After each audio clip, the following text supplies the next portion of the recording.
जन्माला येत नाही तर ती घडवली जाते. लहान मूल जन्माला आल्यानंतर त्याच्यावर कुटुंबाचा, समाजाचा प्रभाव त्याच्यावर पडताना दिसतो. मुलीला आसपासचे लोक तिच्या स्त्रीपणाची जाणीव करून देतात. बहुसंख्य घरांमध्ये खाणं पिणं, कपडे लत्ते, शिक्षण यामध्ये मुलांना प्राधान्य दिलं जातं. हे भेदभाव आपल्या संस्कारांमध्ये इतके भिडले की आपल्याला काहीच वाटत नाही आणि म्हणूनच आपल्याला प्रश्नही पडत नाही. आज 21व्या शतकातही स्त्री शिकतीये, स्वतःच्या पायावर उभी आहे, तिला तिच्या अधिकारांची जाणीव आहे. पण खरंच ती स्वतंत्र आहे का? त्याला स्वतंत्र म्हणतात का? आज मुलीच्या शिक्षणाचा उपयोग तिच्या विकासासाठी न होता लग्नासाठी उमेदवारी म्हणून केला जातो. लग्नाच्या संपूर्ण प्रक्रियेमध्ये तिचं शिक्षण, गुणवत्ता महत्वाची न ठरता आजही हुंडाच महत्वाचा ठरतो. राजा राममोहन रॉय, महात्मा फुले, सावित्रीबाई फुले ते अगदी महर्षी कर्व्यांपासून स्त्रीच्या अस्तित्वासाठी आणि तिच्या शिक्षणासाठी या समाजसुधारकांनी केलेली धडपड या समाजाने पाहिलेली आहे. आजही अनेक जण हा वारसा पुढे चालवतात. स्त्रीवादी, स्त्रीमुक्ती या प्रकारे अनेक जण हा प्रयत्न करताना दिसतात. अभिव्यक्ती त्याही पलीकडे जाऊन एक स्वतंत्र व्यक्ती म्हणून विचार करण्यास भाग पाडते. आजच्या व्यवस्थेने बुरसटलेले विचार, प्रश्न, समस्या मागे टाकल्या असल्या तरी नवीन प्रश्न आणि नवीन समस्या या समाजापुढे उभे करून ठेवल्या. म्हणजेच भांडवली व्यवस्था आणि पुरुषसत्ताक पद्धती हातात हात घालून चालत आहे आणि या व्यवस्थेनेच एक बाजारू संस्कृती निर्माण केली आहे की ज्याच्यामध्ये स्त्रीला एक उपभोगाची वस्तू म्हणून दाखवली जाते.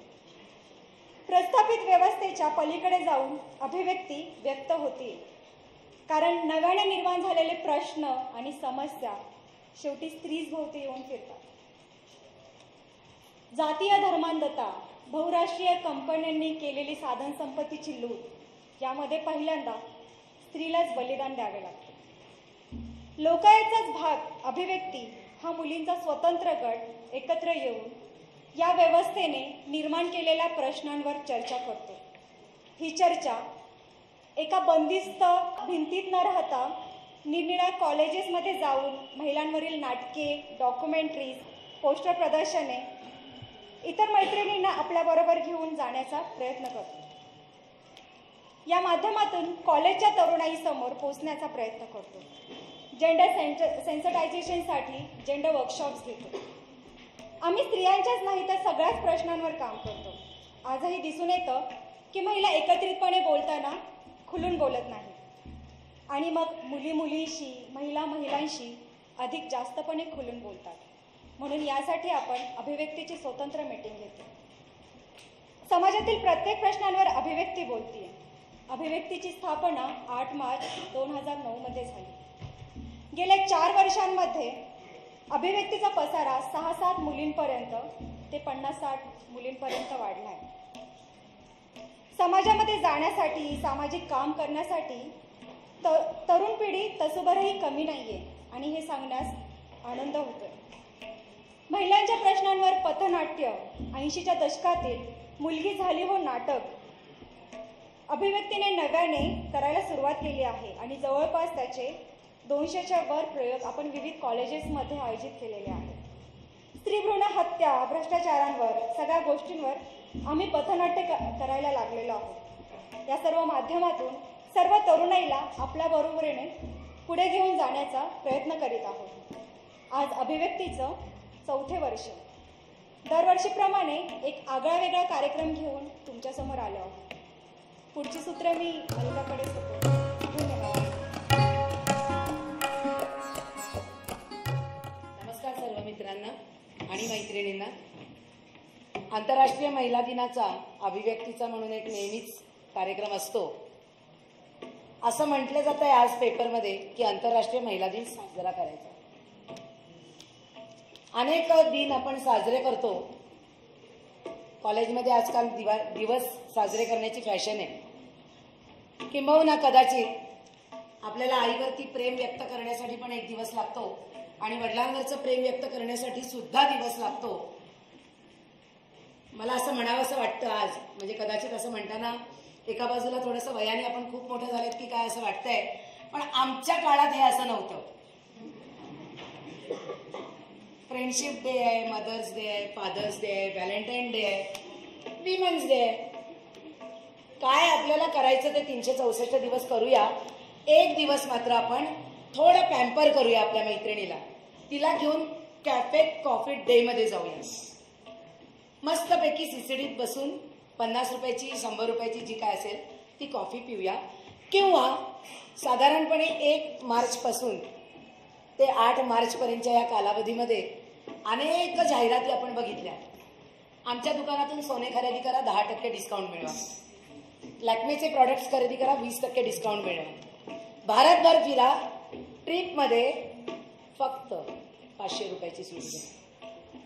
या आणि अशा अनेक जाहिरातींनी आत्ताच अनिता जे आपल्याशी बोलली त्या भांडवली बाजारी व्यवस्थेने आमच्या एका लढाऊ आणि अत्यंत शानदार इतिहास असलेल्या 8 मार्चला बाजारू संस्कृतीचं रूप दिलंय. काल अनेक जण यातले 8 मार्चच्या रॅलीमध्ये आलेले असतील, सहभागी झालेले असतील. मला याची नक्की खात्री आहे की इथे बसलेल्यांपैकी अनेक जणांना 8 मार्चचा इतिहास माहीत असेल. पण तरीही माझ्यासमोर काही नवीन चेहरे आहेत, जसे दरवर्षी असतात आणि त्याच्यामध्ये आनंदच आहे. तर मला एकदा परत असं वाटतं की ही जी सगळी पुसलेली ओळख आहे ती पुन्हा एकदा आपण थोडक्यात मांडावी. त्यामुळे मी 8 मार्चचा इतिहास थोडक्यात मांडणार आहे. आपण आज नोकरीवरती जातो तेव्हा आपल्याला माहीत असतं की 10 ते 5 ड्युटी आहे किंवा 9 ते 4 आहे किंवा जी काय असेल ती 8 तास 7 तास ड्युटी आहे. आणि आपलं आजचं जीवन इतकं आणि अशा पद्धतीने त्याच्यामध्ये सेट झालंय की आपल्याला वाटायला लागतं की वर्षानुवर्ष ही 10 ते 5च ड्युटी होती. पण तसं नव्हतं. ही 10 ते 5 ड्युटी मिळवण्याच्यासाठी सुद्धा महिला झटल्या. एवढंच नाही तर निरनिराळ्या राजकीय मागण्या घेऊन पण त्या झटल्यात. 19व्या शतकामध्ये एका विशेष परिस्थितीमध्ये सगळ्या महिला कामगार बनल्या. सगळ्या म्हणजे अधिकांश महिलांना कामगार बनावं लागलं. फॅक्टरीमध्ये काम करत होत्या, कामाचे तास 16-16, घरातल्या कामाचे तास 4-5, मिळून बाई 20-22 तास काम करत होती. 3 तास मिळत होते, दिवसाचे 24 तास असतात फक्त. अशा वेळेला सूर्यप्रकाश सुद्धा ज्यांना दिसत नव्हता आणि अत्यंत कोंदट वातावरणामध्ये त्यांना काम करण्याची सक्ती केली जात होती. अशा वेळेला सगळ्या बायका एकत्र आल्या आणि बाया भांडतात, बाई बाईच्या विरोधात असते. हे मुळातच त्यांनी खोडून काढलं, कारण एकमेकींचं दुःख समजून घेणारी बाईच असते. बाईच बाईचं दुःख जास्त चांगल्या पद्धतीने समजून घेते.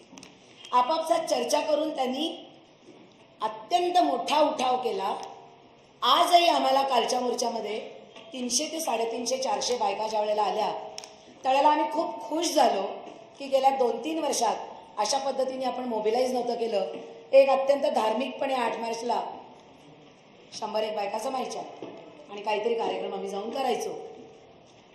लोक 1845 मध्ये पहिल्यांदा या सगळ्या वातावरणाच्यासाठी 5000 बायका रस्त्यावर होत्या.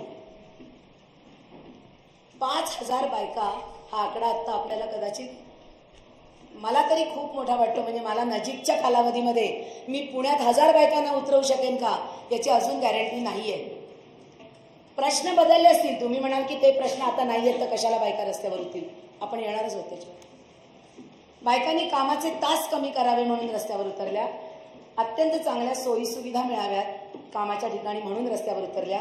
मुलांची सांभाळण्याची सोय व्हावी म्हणून रस्त्यावर उतरल्या. आणि एवढंच नाही तर अत्यंत महत्त्वाची एक राजकीय डिमांड घेऊन उतरल्या आणि ती म्हणजे त्या काळामध्ये महिलांना आणि कित्येक पुरुषांना मतदानाचा अधिकार नव्हता. एक विशिष्ट कमाई असलेल्या वर्गालाच फक्त मतदानाचा अधिकार होता. बायका जेव्हा लढायला उतरतात तेव्हा त्या सगळ्यांसाठी लढतात हा इतिहास आहे. बायका लढल्या त्यावेळेला जात पात लिंग या पलीकडे जाऊन त्यांनी मतदानाचा सार्वत्रिक अधिकार आम्हाला मिळाला पाहिजे ही मागणी मोठ्या प्रमाणात केली. हे लोण ज्या वेळेला, ही गोष्ट आहे अमेरिकेतल्या बायका रस्त्यावर उतरल्या होत्या, शिलाई कामगार बायका रस्त्यावरती उतरल्या होत्या, कापड गिरणीतल्या बायका उतरल्या होत्या. हे लोण हळूहळू पेटत इंग्लंडपर्यंत गेलं आणि इंग्लंडमध्ये माचीसच्या फॅक्टरीत काम करणाऱ्या बायकांमध्येही ते लोण उतरलं आणि एका ठिकाणचं असलेलं लोण दुसऱ्या ठिकाणी जाऊन एवढ्या मोठ्या प्रमाणात उतरलं की 5,000 हा आकडा आपल्याला मोठा वाटत होता. 1900 मध्ये 1908 आणि 1910 मध्ये 2 लँडमार्किंग घटना घडल्या.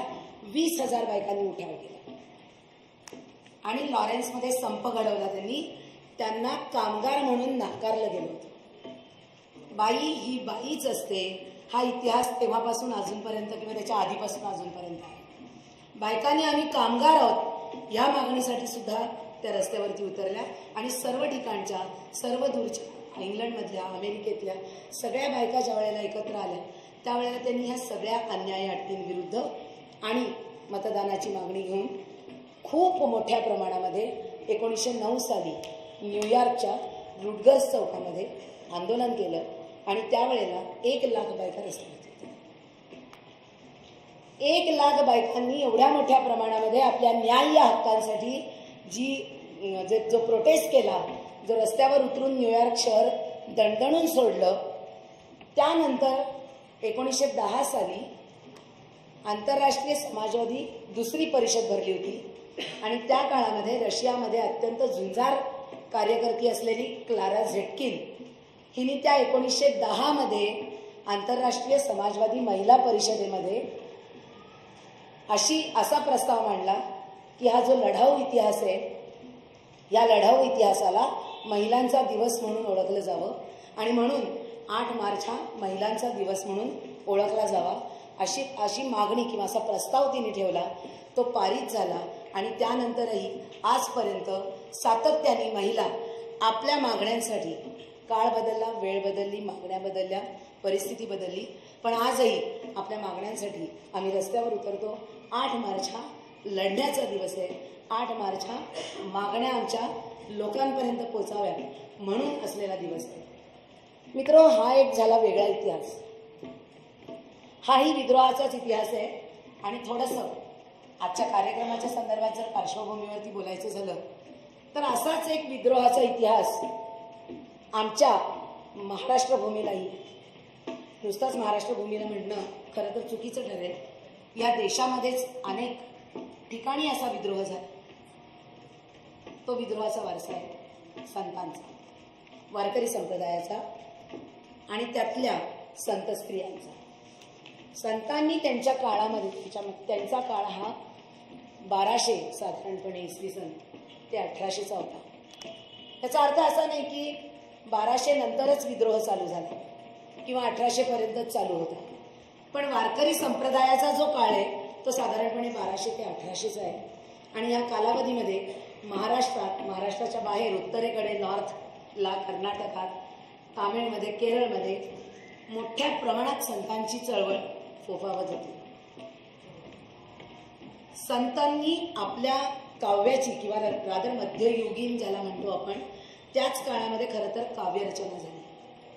या स्त्री संतांच्या जर कविता आपण बघितल्या तर त्यांचे शब्द जे आहेत ते शब्द वाचले की लक्षात येतं की ही कविता 1200 ते 1800च्या काळातली आहे, पण त्यातला विचार जर वाचला तर आजही भीती वाटते ते विचार मांडायला. संत स्त्रिया परखडपणे हा सवाल करतात की घर संसार हा माझ्या मुक्तीच्या वाटेमधला अडसर असावा हे आम्ही मांडतोय, हे समाज का नाही मान्य करते. संत स्त्री परखडपणे म्हणते की माझा देह वेगळा आहे आणि मी वेगळी आहे, मला एकसंघपणे बघू नका. या सगळ्या संतांचा जो एक वेगळा इतिहास आहे तो मांडायचा आम्ही छोटासा प्रयत्न केला.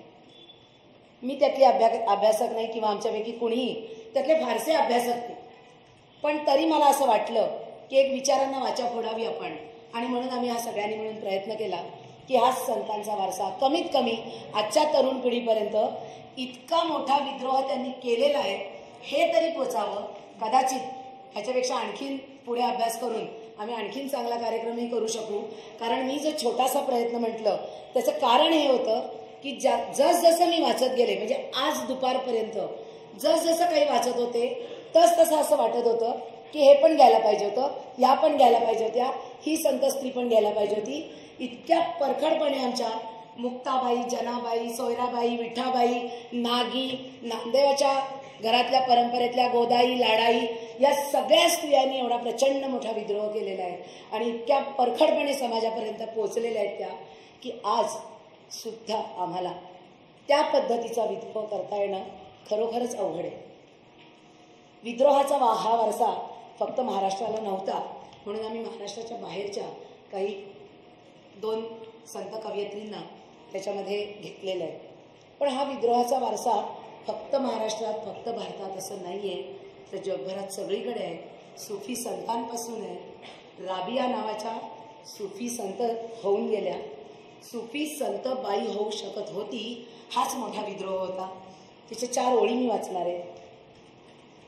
ती असं म्हणते, माझ्या एका हातात पेटती मशाल आहे, माझ्या एका हातात पेटती मशाल आहे आणि दुसऱ्या हातात पाण्याचा घडा. मी स्वर्गाला आग लावणार आहे आणि नरकाची आग विझवून टाकणार आहे. तेव्हाच भक्ती मार्गाचे सारे यात्री देवासमोरचा बुरखा फाडून खरे लक्ष गाठू शकतील. हे संत सुफी राबिया कधी येऊन गेली, त्यांच्या सालाप्रमाणे 95 असं म्हटलं जातं, म्हणजे मुस्लिम कॅलेंडरप्रमाणे. त्याचा मला अभ्यास नाही आहे की त्याचं इसवी सन काय ते, पण तेव्हापासून ही म्हणून गेली. या सुफी संतांमध्ये बायका होतात, पण मुस्लिमांमध्ये बाईला दर्ग्यामध्ये जाण्याची मात्र परवानगी नाही आहे. तर आपल्याकडे पुण्यामध्येही हा विद्रोहाचा वारसा आजपर्यंत आपल्यापैकी अनेकांना कदाचित त्या दर्ग्याचं नाव माहीत असेल, पण तो विद्रोह होता किंवा ती बाई होती हे माहीत नाही. आपल्याला सगळ्यांना कॅम्पमध्ये गेलं की बाबाजान दर्गा माहिती आहे. अनेक वेळा आपण जातो तिथे. बाबाजान ही बाई होती आणि तिच्या नावाने दर्गा, म्हणजे जिला दर्ग्यात प्रवेश मिळण्याची बंदी होती, तिच्या नावाने तो दर्गा आज आपण पुण्यामध्ये ओळखतो. तर हा जो सगळा विद्रोहाचा वारसा आहे मित्र, हा वारसा तुमच्या पुढे सादर करणार आहोत. तो आमचा छोटासा प्रयत्न आहे. काहीही चुकलं माकलं तरी तुम्ही समजून घ्याल अशी अपेक्षा करते आणि आपण कार्यक्रमाला इथे सुरुवात करूया. 1800 नंतरचा कालावधी सुद्धा आपल्यासमोर थोडक्यात मांडण्यात येणार आहे. 1900चा कालावधी आणि आजपर्यंत अनेक प्रकारे स्त्रियांनी जे विद्रोह केले त्यातला एक प्रकार होता साहित्यातला विद्रोह. आणि हा साहित्यातला विद्रोह घेऊन संत कालांपासून, प्राचीन स्त्रियांपासून, असं म्हणायला काही हरकत, अर्वाचीन स्त्रियांपर्यंतचा हा विद्रोह घेऊन आमची टीम येते. पण या विद्रोहातली आपण सगळ्यात आजची स्त्री काय मागते ह्याची झलक बघणार आहोत आणि मग पुढे जाऊया. आजची स्त्री मात्र, आजची मुलगी मात्र, या सगळ्याचं जर आपल्याला वर्तमानाबरोबर सांगड घालायचं असेल किंवा आत्तापर्यंत जे बोलले त्यातल्या मर्यादा जर आपल्या लक्षात आल्या तर आजची स्त्री मात्र पंख मागतीये. तिच्यापासून आपण सुरुवात करूया.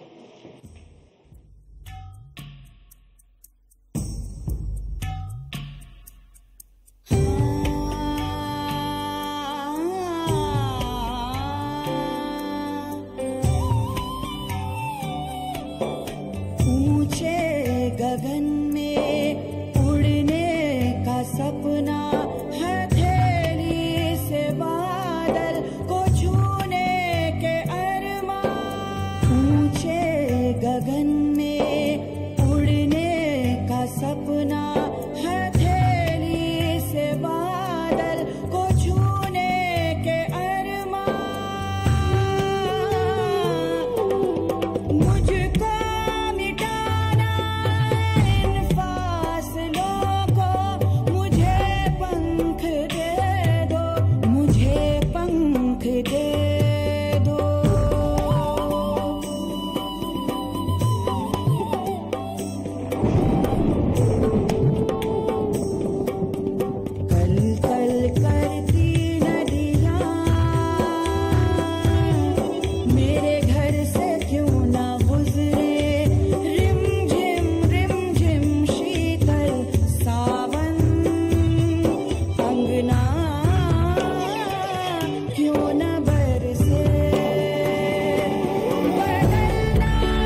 भक्तीचा स्वर सादर करत आहे अभिव्यक्ती.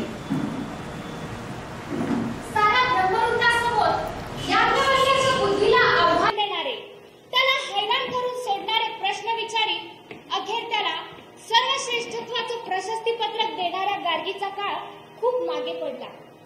मधल्या काळात इसवी सन 5व्या आणि 6व्या शतकामध्ये गौतमीसारख्या राण्या, आम्रपलीसारखी नर्तकी, राजकुमारी खेमा, सुमंगला, मथिका, वासंतीसारख्या अनेक स्त्रियांनी प्रपंच करत असताना आध्यात्मिक जीवनात उच्च स्थान प्राप्त करून भिक्खुणी संघाचं नाव मोठं केलंय. विठ्ठल विठ्ठल जय हरी विठ्ठल विठ्ठल जय हरी विठ्ठल विठ्ठल जय हरी विठ्ठल विठ्ठल विठ्ठल विठ्ठल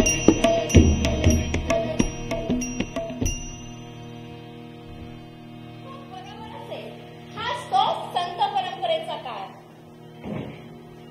मित्र हो, व्यापक मानवतावाद हे वारकरी पंथाचे बलस्थान आहे. अद्वैत भाव हे तत्वज्ञान आहे.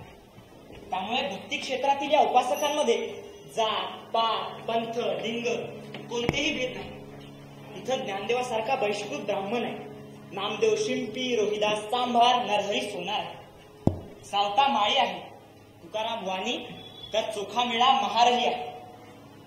तसंच स्त्रियांनाही भक्ती क्षेत्रानं सामावून घेतला आहे.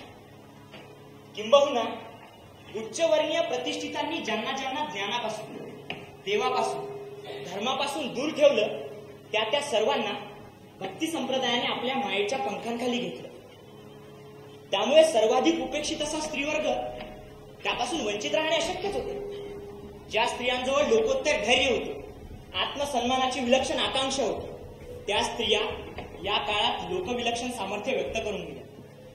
त्यांच्या भोवतालच्या कौटुंबिक, सामाजिक, सांस्कृतिक तटबंद्या इतक्या भक्कम होत्या की त्या भेदणे ही सामान्य गोष्ट नव्हती.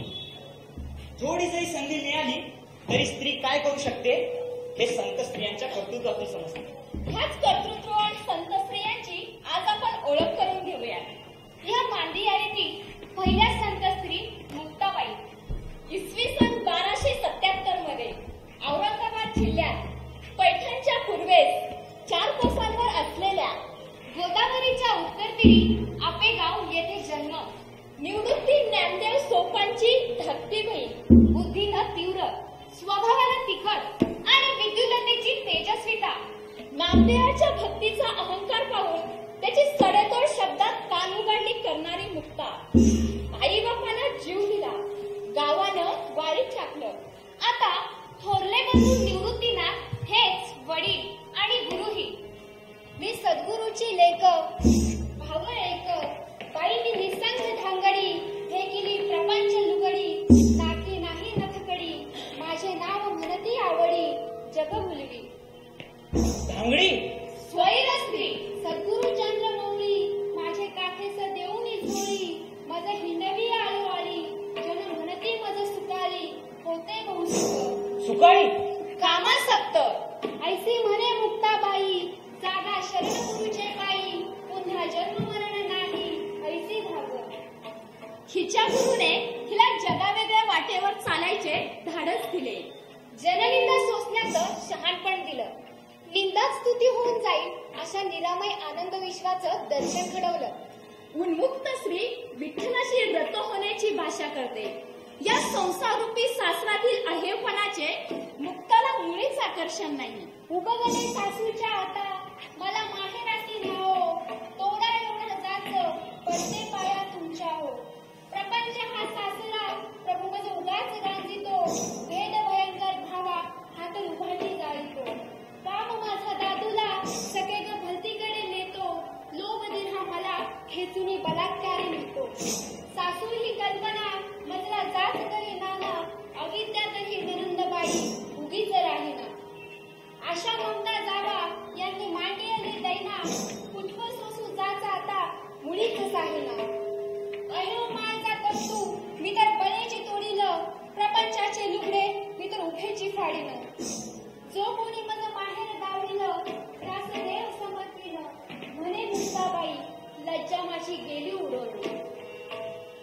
अतिशय प्रतिभावंत असलेल्या मात्र एकट्या असलेल्या मुक्ताने निघून येथे समाधी घेतली. संतांमध्ये सर्वात लहान, त्यातही त्यांचा जीवनपट अवघ्या 20 वर्षांचा. भारतीय संत परंपरेत कदाचित एवढ्या अल्पवयात समाधी घेण्याचा अधिकार लाभलेली संत मुक्ताबाई हीच एक स्त्री विभूती असते. या परंपरेत अर्थातच दुसरं नाव घेतलं जातं ते जनाबाईचं. संत कवींमध्ये जे स्थान तुकाराम महाराजांचं आहे तेच स्थान स्त्री संतांमध्ये जनाबाईंचं आहे. जना ही नामयाची दासी. जनाबाईने आपल्या अभंगाची नावे दासी जनी, नामयाची दासी आणि जनी नामयाची अशी ठेवली आहेत. या दासीपणाची, स्वतःच्या शूद्र जातीची आणि इतकेच नव्हे तर स्वतःच्या स्त्रीपणाचीही जाणीव असणारे अनेक अभंग तिच्या मनातून, तिच्या शब्दात उमटले. विठ्ठलाला मायबाप आणि प्रसंगी सखा, जीवाचा मैत्र समजणाऱ्या जनीने विठ्ठलाशी त्याबद्दल साधलेला संवाद तिच्या अनेक हृदय अभंगांमधून दिसतो. जनीनं ईश्वरात असणाऱ्या मनुष्यावर प्रेम केलं नव्हतं, तर मनुष्यात ईश्वराला पाहिलं होतं. जनी अविवाहित राहिली. नामदेवाच्या घरी तिने काबड कष्ट केले. नामदेवाच्या घरची ती मोलकरीणच. त्या काळात स्त्रीनं एकटं जगणं म्हणजे स्त्री जन्म म्हणजे न व्हावे उदास, साधू संत ऐसे मज केले. नामदेवाच्या घरात 14 माणसांच्या कुटुंबात साऱ्यांची मर्जी राखत जना काम करायची. संतांचे घरची दासीनी अंकिली, विठोबानं दिली प्रेम करा. ह्या प्रेमकळेनं जनाच्या काबाड कष्टात रंग भरलाय.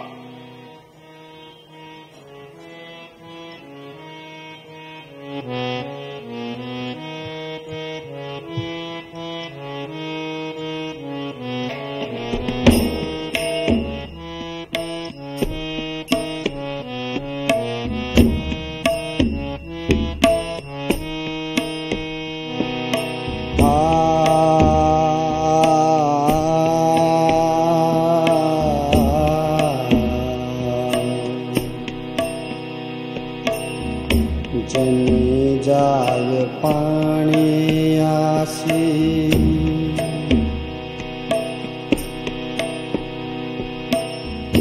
जनी जाय पाणी आसी, जनी जाय पाणी आसी, मागे धावे ऋषिकेशी, जनी जाय पाणी आसी, मागे धावे ऋषिकेशी, जनी जाय पाणी आसी.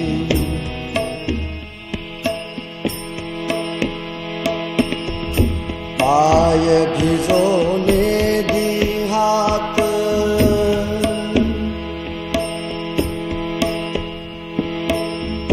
पाय भिजोने दी हात,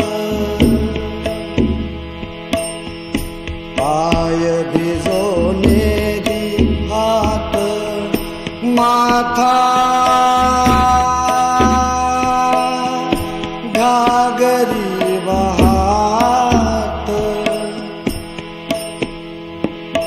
माथा घागरी वाहात.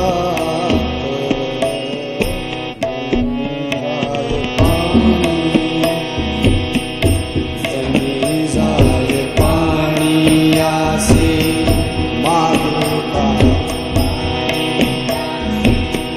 मागे धावे ऋषिकेशी, जनी जाय पाणी आसी, मागे धावे ऋषिकेशी, जनी जाय पाणी आसी.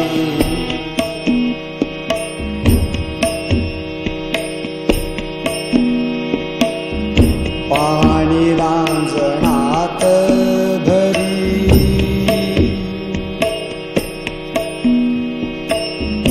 पाणी रांजणात भरी, पाणी रांजणात भरी,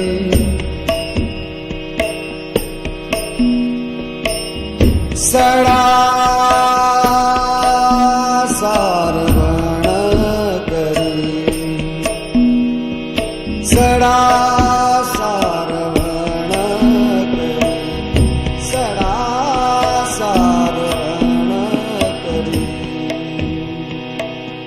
जनी जाय पाणीयासी जनी जाय पाणीयासी जनी जाय पाणीयासी मागे धावे ऋषिकेशी जनी जाय पाणीयासी मागे धावे ऋषिकेशी जनी जाय पाणीयासी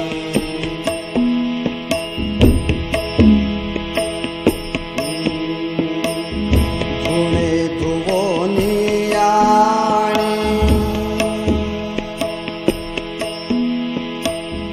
धुणे धुवोनियाणी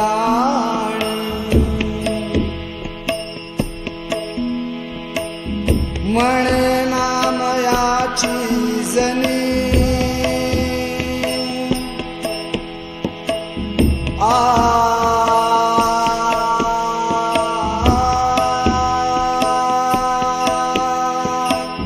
म्हणे नामयाची जनी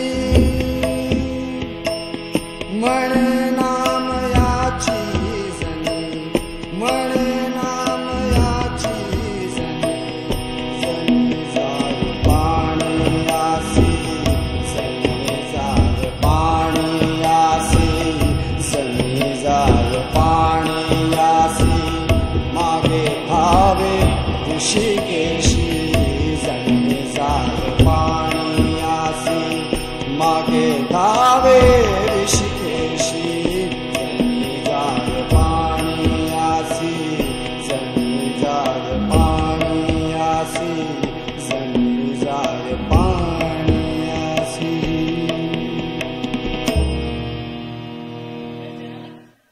तो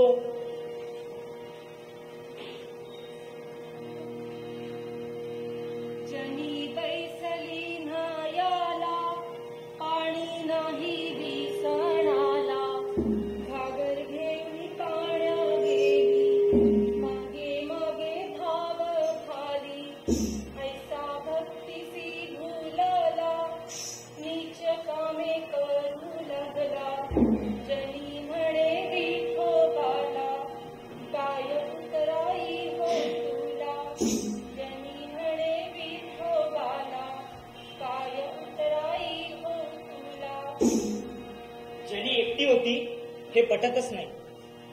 आडलोट करी जनी केह भरी चक्र पाणी ऐसा भक्तीसी भूलला नीच कामे करू लागला जनी म्हणे विठोबाला काय उतराई हो तुला जनी म्हणे विठोबाला काय उतराई हो तुला विठ्ठल आहे तिच्यासह मनात हृदयात जगण्यात वागण्यात लोकांनी खुशाल शंखध्वनी करावा. तिला कुणाचीच पर्वा नाही. जनभयच नव्हे तर आता देवाचेही भय राहिले नाही. डोईचा पदर आला खांद्यावरी भरल्या बाजारी जाईन मी आता भीत नाही देवा आधी अंत तुझा ठावा आधी अंत तुझा ठावा. जनीसारखी 14व्या शतकातील एक शूद्र स्त्री वेदांतपर अभंग जेव्हा रचते तेव्हा तो काय आजच्या पेक्षाही स्त्री शिक्षणात पुढे होता की काय अशी शंका येऊ लागते.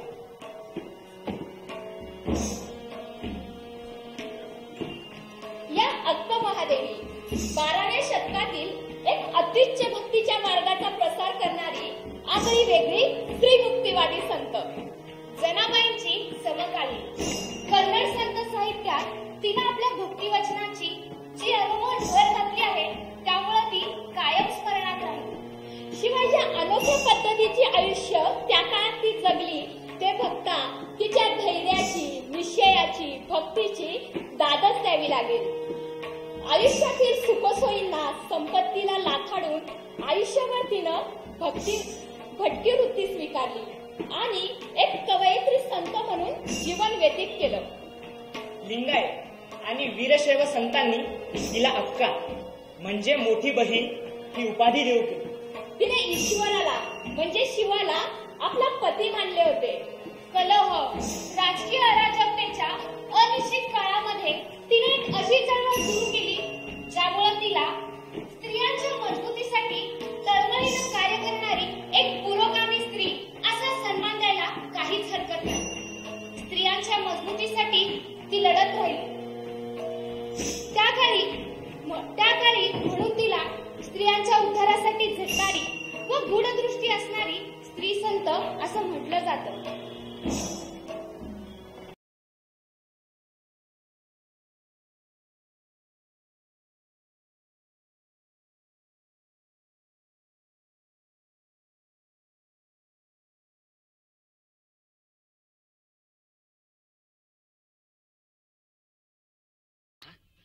ಯಾವ ದೃಷ್ಟಿಯಿಂದ ನನ್ನನ್ನು ನೋಡಿ ಇಲ್ಲಿಗೆ ಬರಮಾಡಿದಿರಿ? ಮಹಾದೇವಿ, ನಾನು ನಿನ್ನನ್ನು ಮದುವೆಯಾಗುವ ದೃಷ್ಟಿ. ಇದಕ್ಕೆ ಮೊದಲೇ ನೀವು ಯೋಚಿಸಬೇಕಾಗಿತ್ತು. ರಾಜೇಂದ್ರ, ನಾನೀಗಾಗಲೇ ಮದುವೆಯಾಗಿದ್ದೇನೆ. ಹೇಗೆ ಮದುವೆಯಾಗಿದೆ? ಯಾವಾಗ, ಯಾರೊಡನೆ, ಎಲ್ಲಿ? ನಾನು 8 ವರ್ಷದವಳಾಗಿರುವಾಗಲೇ ನನ್ನ ಮದುವೆಯಾಗಿ ಹೋಯಿತು. ಆ ಲಿಂಗಪತಿ ಲಿಂಗಪತಿಯೊಡನೆ? ಸರಿ ಸರಿ, ಆ ಪತಿ ಪರಲೋಕ ಎಂಬುದೊಂದು ಇರುವುದಾದರೆ ಅಲ್ಲಿ ನಿನಗೆ ಪತಿಯಾಗುವನು. ಮಹಾದೇವಿ, ನನ್ನ ಪ್ರೇಮದ ಪುತ್ಥಳಿಯಾಗಿ ಅರಮನೆಯಲ್ಲಿ ನೀನು ಇರಲೇಬೇಕು. ನನಗೆ ನೀನಿಲ್ಲದ ಈ ಅರಮನೆ ಸೆರೆಮನೆಯಂತೆ.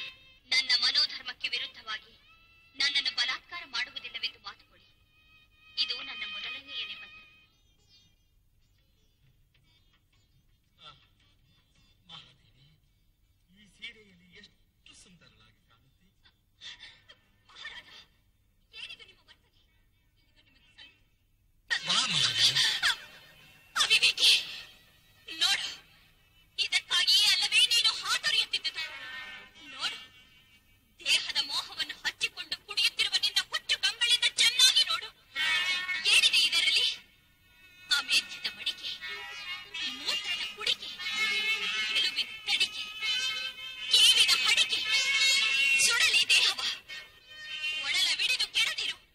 ಆ ಚೆನ್ನ ಮಲ್ಲಿಕಾರ್ಜುನನ ಅರೆಮರುಳೆ. ಇಗೋ, ಬೇಕಿಲ್ಲ. ಇನ್ನು ನನಗೆ ಈ ದಿಗಂಬರವೇ ದಿವ್ಯಾಂಬರ. ಈ ದೇಹದಲ್ಲಿ ಏನಿದೆ ಎಂಬುದನ್ನು ನಿನ್ನಂತಹ ಅಜ್ಞಾನಿಗಳಿಗೆ ಸಾರಿಕೊಂಡೇ ಹೋಗುತ್ತೇನೆ. ನನ್ನ 3 ನಿಬಂಧನೆಗಳನ್ನು ಮುರಿದೆ. ಸಂಬಂಧ ಕಡಿಯಿತು. ನಾನಿನ್ನು ಸ್ವತಂತ್ರಳು.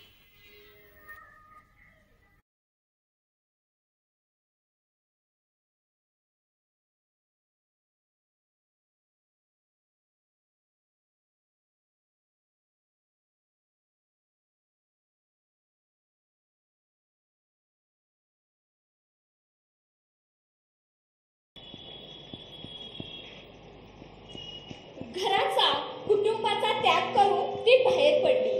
त्या काळात वर्णाश्रमाच्या कठोरागीत शूद्र व स्त्रिया होरपळून निघत होत्या. अशा काळात तिने हे बंड पुकारलं. तिने फक्त महिलांच्या उद्धारासाठीच काम केले नाही, तर अतिशय सुंदर अर्थाची वचने रचली, जी आजही मोठ्या भक्तीने गायली जातात. खरीखुरी संन्यासिनी असलेली अक्क महादेवी अंगावर वस्त्रही घालत नसे असं सांगितलं जातं. त्या काळी पुरुष संन्यासी निर्वस्त्र राहणे ही सर्वसामान्य बाब होती. परंतु एका स्त्री संन्यासिनीनं असं राहणं समाजाला रुचणारं नव्हतं. त्यांच्या विरोधाला न बदलता ती तिचं आयुष्य मुक्तपणे जगत राहिली. लोक हो, स्त्री किंवा पुरुष लाजतात जेव्हा त्यांची वस्त्राने झाकलेली शरम उघडी पडते. जेव्हा जीवांचा अधिपती या जगात बिनचेहऱ्याने वावरतो तेव्हा तुम्ही कसे लाज बाळगता? जेव्हा हे सारं जग त्या ईश्वराचेच नेते, सर्वदर्शी, सर्वसाक्षी, तेव्हा तुम्ही काय काय लपवणार? अशा वचनांमधून तिची साधी राहणी, निसर्ग प्रेम आणि चैन्न मल्लिकार्जुनाप्रती भक्ती दिसून येते. ती म्हणते, भुकेच्या निवारणासाठी कटोऱ्यात गावातला तांदूळ आहे. तहान भागवण्यासाठी नद्या, झरे आणि विहिरी आहेत. निद्रेसाठी मंदिरांचा भग्नावशेष उत्तम आहेत आणि आत्मसुखासाठी हे चैन्न मल्लिकार्जुना माझ्यापाशी तू आहेस. राजाने तिला विवाहाचा प्रस्ताव दिल्यावर तिनं त्याला 3 अटी घातल्या, पण राजाने त्या अटी पाळल्या नाहीत. म्हणून अक्कमहादेवी त्याच वेळी घराचा त्याग करते. भारतीय स्त्रियांच्या विश्वातली ही एक ऐतिहासिक घटनाच म्हणावी लागेल. ह्यावरून त्यांचा विद्रोही स्वभाव कळून येतो. तुम्ही हातातील पैसा जप्त करू शकता, पण तुम्ही शरीराचे वैभव जप्त करू शकता का? किंवा ल्यालेली वस्त्रे तुम्ही फेडू शकता, पण नग्नता नसले पण झाकणारं आच्छादणारं ते तुम्ही फेडू शकता का? एका निर्लज्ज मुलीला जी पद्मपुष्पाप्रमाणे जुईच्या शुभ्रतेप्रमाणे असणारा ईश्वराच्या प्रभातीचा प्रकाश झाली आहे, तिला हे मूर्खा कोठे आहे आच्छादनाची किंवा आभूषणांची गरज? ही होती अक्कमहादेवीच्या 3ऱ्या पर्वाची सुरुवात. पहिल्या पर्वात तिने भौतिक जगातील आकर्षणांचा आणि सुखांचा त्याग केलेला. 2ऱ्या पर्वात तिने जगाचे रीतिरिवाज धुडकावले व 3ऱ्या पर्वात ती श्री शैलक्षेत्राच्या शिवमंदिराकडे आपला प्रवास सुरू करते, जिथे तिच्या अमर प्रेमाचा म्हणजे चेन्नमल्लिकार्जुनाचा वास आहे. श्री शैलच्या निबिड अरण्यातील कदली स्थानी अक्का आपले शरीर त्यागते.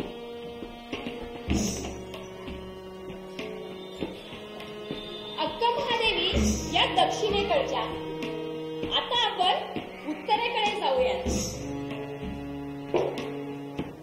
या आहेत सर्व परिचित मीराबाई. मीराबाई कृष्ण भक्ती शाखेची एक प्रमुख कवयित्री. जन्म 1504 जोधपूर जवळच्या मेडता गावात झाला. अनन्य भक्तियोगाचे सर्वोत्तम उदाहरण म्हणजे मीराबाई. मीराबाई चित्तोडच्या राजपुत्राची पत्नी. पतीच्या निधनानंतर सती जाण्याच्या प्रथेला विरोध करणारी, राणाने पाठवलेला विषाचा प्याला पचवणारी, सासरच्या छळाला न जुमानता केवळ श्रीकृष्ण चरणी समर्पित झालेली मीराबाई ही फक्त कृष्णप्रिया म्हणून ओळखली जाते, पण ती एक निडर समाज सुधारकही होती हे जगासमोर कधीच आले नाही. त्या काळच्या सरंजामी मूल्यांच्या विरोधात ती लढली. सती जाणं किंवा जोहर करणं या प्रथा तिनं नाकारल्या. तिच्या कुटुंबाचा त्याला प्रचंड विरोध होता. तिचं वैशिष्ट्य म्हणजे ती भेदडकपणे जनसामान्यांमध्ये जाऊन आपली भजनं म्हणायची. तिच्या भजनांमध्ये आध्यात्मिक संकेतांबरोबरच सामाजिक संदर्भही जोडलेले होते. तसंच रूढी परंपरा, त्यातले खोकलेपण, जातीची बंधनं या सगळ्यांचा समावेश असायचा. जर स्वातंत्र्य नसेल तर नुसत्या बडेजावाला काहीच अर्थ नाही ह्याचा संकेत तिच्या कवितांमधून दिसतो. परंपरावादी पुरुषसत्ताक समाज आणि सरंजामी अहंकार हे किती अमानवीय होऊ शकतात याचा प्रत्यय तिच्या भजनांमधील चिकटपणातून येतो. ती संसारातून विरक्त झाली होती. तिनं घराचा त्याग केला आणि तीर्थाटनाला निघून गेली. काही दिवस ती वृंदावनमध्ये राहिली आणि मग द्वारकेला गेली. तिथंच इसवी सन 1560 मध्ये ती कृष्णाच्या मूर्तीत विलीन झाली. आपले विचार समाजापर्यंत पोहोचावे यासाठी मीराबाईने भक्ती मार्गाची निवड केली. तिने केलेल्या कामाला पुढे गती लागली का हा प्रश्न जेव्हा मनात आला तेव्हा वाटलं की तिने पुन्हा एकदा यावे आणि विचारावं अजूनही का उजळत नाही.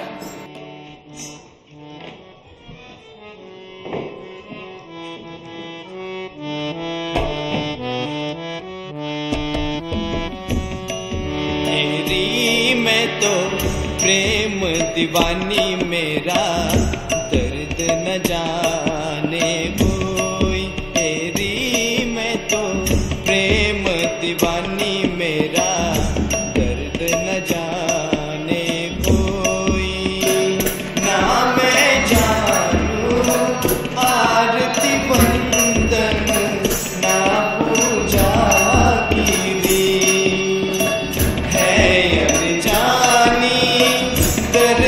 दीवानी मेरे पागल प्रीत लिए रे मैंने दो नैनों पे दीपक लिए संजो.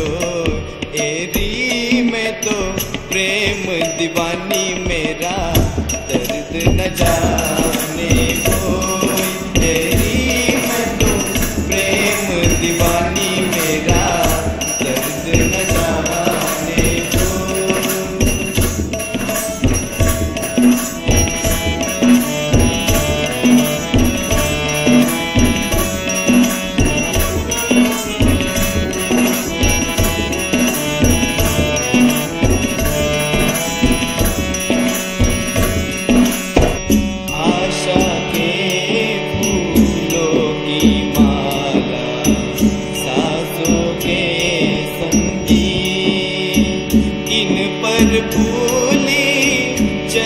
रिझाने अपने मन का मी लिए रे मैंने नैन डोर में सपने लिए पीरो तेरी मैं तो प्रेम दीवानी मेरा दर्द न जाने कोई तेरी मैं तो प्रेम दीवानी मेरा दर्द न जाने कोई तेरी मैं तो प्रेम दीवानी मेरा दर्द न जाने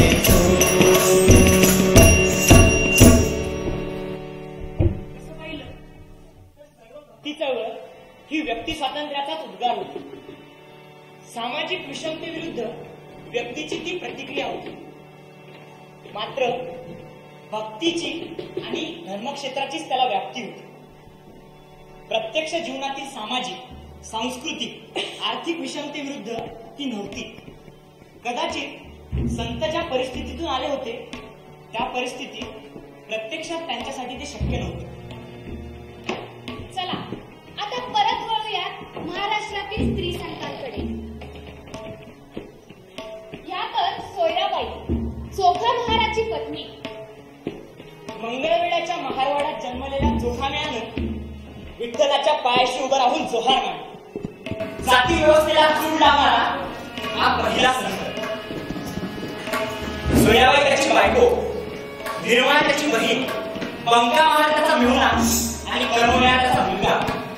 हे अख्खं कुटुंब जाती व्यवस्थेला प्रश्न विचारलं आणि पददलितांचं लग्न वेशीला टांगणारं पहिलं कुटुंब.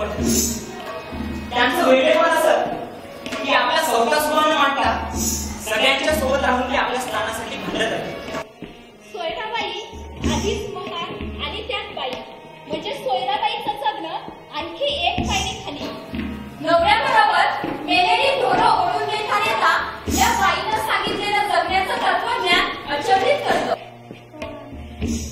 अवघा रंग एक झाला, रंगी रंगला श्रीरंग, मी तू पण गेले वाया, पाहता पंढरीच्या राया. असा नितांत सुंदर अभंग लिहिणाऱ्या सोयराबाईंचं स्थान तत्कालीन संतांहून कसुभरही कमी नाही. ती स्वतःचा उल्लेख चोख्याची महारी असा करते. चोखोबाची बायको असं ती अभिमानानं म्हणून घेत असली तरी तिनं स्वतःचं वेगळेपण सिद्ध केलंय. देहाशी विटाळ म्हणती सकळ, आत्मा तो निर्मळ शुद्ध बुद्ध. देहीचा विटाळ देहीचा जन्मला, सोवळा तो झाला कवळ धर्म. विटाळ वाचोनी उत्पत्तीचे स्थानासाठी कोण देव निर्माण नाही जग. स्त्रीला विटाळ नसेल तर मूल निर्माण कसे होईल हो, जग कसे चालेल हो, जगाची उत्पत्ती थांबेल ना हो. काय ताकद आहे या बाई. विटाळ आणि अस्पृश्यता या कल्पनेलाच ही सॉलिड चक्रात आहे. देवाला कितीही भेटावंसं वाटलं तरी महाराचं स्थान पायरीचीच. परमेश्वर ही बहुतांचा, पायी तुडवल्या जाणाऱ्यांचं स्वयं सुद्धा त्याला कुठे, त्याला देवाची चाट नाही हा राग व्यक्त करीत सोयराबाई विठोबालाच खडसावते. काळाने उदार केले, कोण म्हणे तुम्हा भले, आम्ही बैसलो से दारी, देदे म्हणून मागतो हरी. घेऊन बैसला से बहुतांचे, गोड कैसे तुम्हा वाटे, ही नीत नव्हे बरी म्हणे चोगियाची म्हारी, ही नीत नव्हे बरी म्हणे चोगियाची म्हारी. आयुष्यभराची अवहेलना, पराकोटीचं दारिद्र्य आणि पावला पावलावरचा अपमान हे व्यक्त करण्यासाठी अभंग हे एकमेव माध्यम त्यांच्याकडे होतं. कर्ममेळ्याने आपल्या आईच्या खुशीतूनच हा विद्रोहाचा वसा घेतलेला दिसतो. हा पहिला विद्रोही कवी आई बापाच्याही पुढे जात त्याला विठ्ठलाशी वाद घातला. आमुची केली हीन याती, तुझं का न कळे श्रीपती. जन्म गेला उष्टे खाता, लाज नये तुमच्या चित्ता. श्रद्धास्थानाशी भांडण मांडण्याचं हे बाळकडू त्याला सोयराबाईंनाच दिलं. सोयराबाईंच्या वाट्याला आली ती उपेक्षाच. मुक्ताई तिच्या भावंडांसोबत आपसुकच मोठी झाली. जनाई नामदेवांसह थोडीफार माहीत झाली. राजाई, गोनाई, लाडाई या श्रीसंतांच्या वाट्याला मात्र उपेक्षा चावली. ज्या समाजात ती जन्माला आली, ज्या समाजासाठी विद्रोहाचा पहिला आवाज समाजानेही तिची उपेक्षा केली. 700 वर्ष उलटून गेल्यानंतरही तिची प्रतीक्षा संपलेली नाही.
देवाच्या पायावरच कानोपात्रेनं देह ठेवला. पुजाऱ्यांनी मंदिराच्या आवारातच तिचं दफन केलं.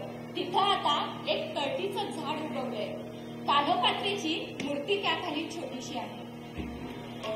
कानोपात्रीनं जे काही केलं ते खरं तर तत्कालीन समाज व्यवस्थेच्या विरोधातलं बंड होतं. कारण वेश्येला कशाला हवा नकार देण्याचा आणि स्वतंत्र विचार करण्याचा अधिकार असा खडा सवाल त्यावेळी केला गेला. काळाला न रुचणारे असे धाडसी विचार कानोपात्रेनं आपल्या अभंगांमधून व्यक्त केले. तिला हे धाडस आलं अनुभवात. आईचा वेश्या व्यवसाय पुढे चालू ठेवला पाहिजे ही समाजाची सक्ती तिने धुडकावली आणि स्वतंत्र वाट चोखाळली. अर्थात यासाठी तिला पाडबळ मिळालं होतं ते वारकरी विचारांचं, मंगळवेळ्यातली संत चोखोबाचं, एखाद्या गणिकेची अर्थात वेश्येची पूजा अर्चा होताना तुम्ही कुठे पाहिलं? होय, कान्होपात्र. प्रत्येक वारकऱ्याच्या देव्हाऱ्यावर तसंच कान्होपात्रेच्या मंगळवेळा या जन्मगावी आणि प्रत्यक्ष पंढरीतील पांडुरंगाच्या मंदिरात तिची नित्य पूजा केली जाते.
शेवटच्या संत कवयित्री औरंगाबाद जिल्ह्यातल्या वैजापूर तालुक्यातील जानकी व औदेव यांची ही कन्या 3 वर्षांची अजन बालिका असलेल्या बहिणाबाईंचा विवाह झाला 30 वर्षांच्या शिरूर येथे राहणाऱ्या कर्मठ ब्रिजवराशी. काय सांगताय काय? होय, ही कल्पनाच विवाहाविषयी घृणा निर्माण होण्यास पुरेशी आहे. स्त्री पुरुष संबंधातील आसक्ती संपून जायला यापेक्षा जास्त कशाचीच गरज नाही. त्यांची आडनाव पाठक, ब्राह्मण्याचा विलक्षण अहंकार आणि वृत्ती आक्रमक. ब्राह्मण कोण हे बहिणाबाईंच्या शब्दात सांगितलं पाहिजे. ब्रह्मभाव देई सदा सर्वकाळ ब्राह्मण केवळ तोची एक. ते म्हणते ब्राह्मणत्व फक्त जाती, ज्ञान, कर्म आणि धर्माने सिद्ध होत नाही. पहिली म्हणे काम क्रोध सर्व गेले तेथेची राहिले ब्राह्मणत्व. बहिणाबाईंच्या आयुष्यात जो संघर्ष उभा झाला त्याचं स्वरूप ईश्वराची भक्ती विरुद्ध पतिव्रतेची कर्तव्य इतकं सरळ नव्हतं. वर्ण व्यवस्था, वर्ण वर्चस्ववाद, ब्राह्मी आत्मप्रतिमा, वेदांचा अर्थ व कर्मकांडाची शिस्त अशा कित्येक बाबी त्या संघर्षामध्ये गुंतलेल्या होत्या. बहिणाबाईंच्या आत्मसंघर्षाकडे पाहताना आपण त्या 17व्या शतकातील एक महाराष्ट्रीय ब्राह्मण स्त्री होत्या आणि त्यांचा पती स्त्रियांना वेदांचा किंवा धर्मचर्चेत भाग घेण्याचा अधिकार नाही अशा कट्टर मताचा, कर्मकांडाचा आणि ब्राह्मणत्वाचा पुरस्कर्ता होता हे सतत ध्यानात ठेवले पाहिजे. बहिणाबाई जहाल होत्या. यापेक्षाही त्या स्त्रियांना दुय्यम दर्जाचा मानव मानणारा एका व्यवस्थेतून आणि कालखंडातून भक्तीची विद्रोही वाट चोखाळणारी स्त्री संत व पत्नी होत्या यावर भर दिला पाहिजे. म्हणजे त्यांची भक्ती ही एका प्रतिभावंत आणि बुद्धिमान स्त्रीची कौटुंबिक आणि सामाजिक रणनीती होती हे कळू शकेल. बहिणा थोडी वेगळी होती. ती प्रपंचात गमली नाही, पण प्रपंच टाकून देण्याची भाषाही केली नाही. ती एकदा कीर्तनास गेली असता तिथं तिने तुकारामांचे अभंग ऐकले आणि ब्राह्मणांनी शूद्र ठरवून हेटाळलेल्या तुकोबांसारख्या कुणब्याचं आध्यात्मिक गुरुत्व स्वीकारलं. त्या काळी एका ब्राह्मण स्त्रीनं पतीचा विरोध सहन करूनही स्वप्नात का होईना एका कुणब्याचं गुरुत्व स्वीकारणं ही घटना क्रांतिकारकच होती. मवाळ स्त्रीला झेपण्यासारखी ही कृती नाही. या कृतीत निग्रह आहे, समन्वय नाही. या कृतीत विद्रोह आहे, सामोपचार नाही. देवाला गरीब श्रीमंत अशा भेदभावात तोललं जाते याची स्पष्ट जाणीव बहिणाबाईंना झाली होती. सोन्या रूपानं मडला मारवाड्याचा बालाजी, शेतकऱ्याचा इठोबा माना फुलामध्ये राजी. अरे बालाजी इठोबा दोन्ही एकच रे देव, गरिबीनं समृद्धीनं केला तुझा भाव. गरीब व श्रीमंत अशा तुझ्या भावात देवाला तुर्तांनी अडकवण्याचे वर्णन जितक्या भावपूर्ण शब्दात त्यांनी केले तितक्याच भावपूर्ण शब्दात विठ्ठलाच्या दर्शनाला जाऊ न शकणाऱ्या शेतकऱ्याची व्यथा मांडली आहे. अरे पांडुरंगा तुझी कशी भक्ती करू सांग, तुझ्या रूपा आड येत सावकाराचं रे सोंग, सावकाराचं रे सोंग. अगदी तरुणपणीच त्यांना वैधव्य आलं. पतीच्या निधनानंतर बहिणाबाईंना अतिशय हालाकीच्या परिस्थितीचा सामना करावा लागला. पण त्यांची कीव करणाऱ्या आजूबाजूच्या बायकांना त्या सांगतात, अरे रडता रडता डोळे भरले, आसू सरले आता हुंदके उरले. आसू सरले माझा मलेच इसावा, असा असावा बिगर, रडू नको माझ्या जीवा. सांग धरती माता, अशी कशी जादू झाली, झाड गेलं निंगीसनी, माग सावली उरली. देव गेले देवा घरी, आठी ठेई सन ठेवा, डोळ्यापुढे दोन लाल, रडू नको माझ्या जीवा. रडू नको माझ्या जीवा, तुला रड्याची रे सव, असं असू असावं रे जरा, त्यात संसाराची चव. कुकू पुसल आता उरलं गोंदन, तेच देईल नशिबाले आवतन. जरी फुटल्या बांगड्या मन गटी करत होत, तुटे मंगय सुतर, पुरे गयाची शपथ. नगन माझी जीव, झालं माझं समाधान माझा मले जीव, झालं माझं समाधान माझा मले जीव.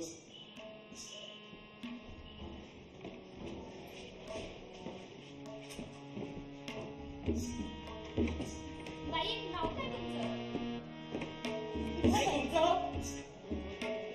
नाव सांगा की तुमचं.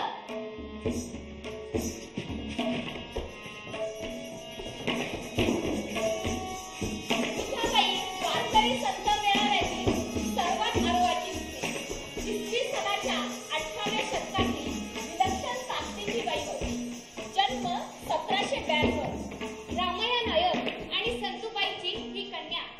माहेर पंढरपूर आणि सासरही पंढरपूर. मनात लग्नाची इच्छा नसतानाही 14व्या वर्षी माता पित्याने तिचं लग्न लावलं. त्या काळात जाचक सासूरवास हा विवाहितेच्या जीवनाचा जणू अविभाज्य भागच होता. विवाहितेला पतीच्या कामलंपटेचा होणारा त्रास विठाईनं जितक्या स्पष्टपणे नोंदवलाय तितका कोणत्याच संत स्त्रीनं नोंदवलेला नाही. तिने उघड उघड सांगितलं, मजसी ओढितो एकांती, भोगावे मजसी मनोनिया, ओढोनिया होत मारितो मजसी, मध्यरात्री जाना समयासी. ह्या छळाला कंटाळून विठाबाई रानात निघून जाते. तिथे तिला विठ्ठल भक्त आणि तुकाराम अवतार चिदंबर भेटतात. ती तिथंच राहण्याचा निश्चय करते. पण सासर आणि माहेर यापैकी कोणालाच हे मानवणारं नसल्यानं तिला जबरदस्तीनं घरी नेण्यासाठी ती मंडळी येतात. ती ऐकत नाही हे पाहून तिचा पती खवळून मारायला लागतो. तेव्हा ती अत्यंत क्रूरपणे सांगते, जुलमी सत्ता मग ती कोणाशीही असो, देहाला बंधनात ठेवेल घातल, पण स्वातंत्र्याची जबरदस्त उभी असलेले मन कसे बंदिस्त करता येईल? तुझी सत्ता आहे देहावरी समज, माझेवरी तुझी किंचित नाही. तुझी सत्ता आहे देहावरी समज, माझेवरी तुझी किंचित नाही. तुझी सत्ता आहे देहावरी समज, माझेवरी तुझी किंचित नाही. तुझी सत्ता आहे देहावरी किंचित नाही. तुझी सत्ता आहे देहावरी समज, माझेवरी तुझी किंचित नाही. देह आणि मी भिन्न आहोत याची स्पष्ट जाणीव येथे निर्माण होते. हा देह म्हणजे संपूर्ण मी नव्हे याचं भान विठाईनं प्रथम व्यक्त केलेलं दिसतं. या मांदियाळीत आणखी अनेक संत स्त्रिया आहेत.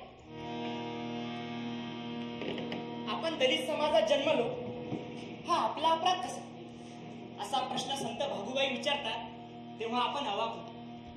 तुम्ही मला अपराधी म्हणतच असाल तर मी अपराधीच आहे असं म्हणून त्या पांडुरंगाशी बोलू लागतात. मी रे अपराधी मोठी मज घालावे बा पोटी, सर्व संत हो राऊडी मी रे एकली परदेसी, भागू म्हणे विठोसी मज धरावे मोठोसी. पुढे तर त्या पांडुरंगाला जाबच विचार, तुझा असता मज गाजती जन, मग काय दिले देवा तुझे, अनाथाचा नाथाचे मनविसी, कन्या कैसी नाही तुझ, अनाथ म्हणून धरी देणे दूर, मग कैसा दातारा म्हणविसी, भागू म्हणे मज सोडवावे आता, पावे दुखावता पांडुरंगा. दलित साहित्यातल्या विद्रोहाच्या जाणीवेची बीज त्यांच्या अभंगात दडली आहेत. वरकरणी त्यांनी देवाची करुणा धाकली असली तरी त्यांच्या प्रत्येक अभंगात एक स्फुल्लिंग दडला आहे. इथं भागूबाई ही भागूबाई नसून अन्यायाविरुद्ध दाद मागणारी तेजस्वी संत भागू आहे.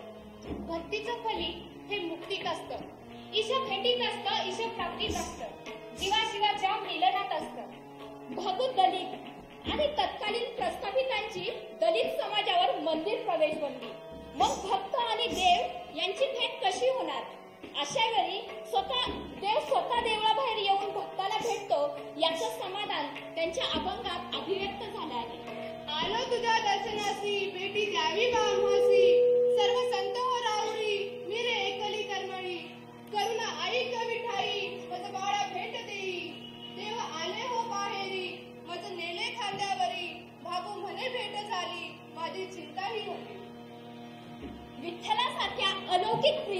सुखासाठी लौकिक जगाला न जुमानता बेभानपणे निघालेली ती बेसवा, अविवाहित आणि काबाड कष्ट करणारी दासी जनी, मुक्ताबाई हे अविवाहित, ती निसंग धांगडी, फेकिली प्रपंच लुगडी असं म्हणत ती मुक्तीची वाट करते. महिना संसारी स्त्री, सोयरात सोख्याची महारी, विठाळावर भाष्य करते. विठ्ठल जणू तिचा सख्खा मित्र. विठाबाई नवऱ्याचे भोग भोगताना त्याही काळात नवऱ्याला सांगते, तुझी सत्ता आहे देहावरी समज, माझेवरी तुझी किंचित नाही. कान्होपात्रा विठ्ठलाच्या चरणी देह ठेवते. प्रत्येकीचं घट्ट नातं विठ्ठलाशी. सूर वेगळे, ताल वेगळे, मात्र साऱ्याची मुक्तीची पहाट एकच. काळ बदलला पण काळाची पावलं तीच. विठ्ठल विठ्ठल जय हरी विठ्ठल, विठ्ठल विठ्ठल जय हरी विठ्ठल, विठ्ठल.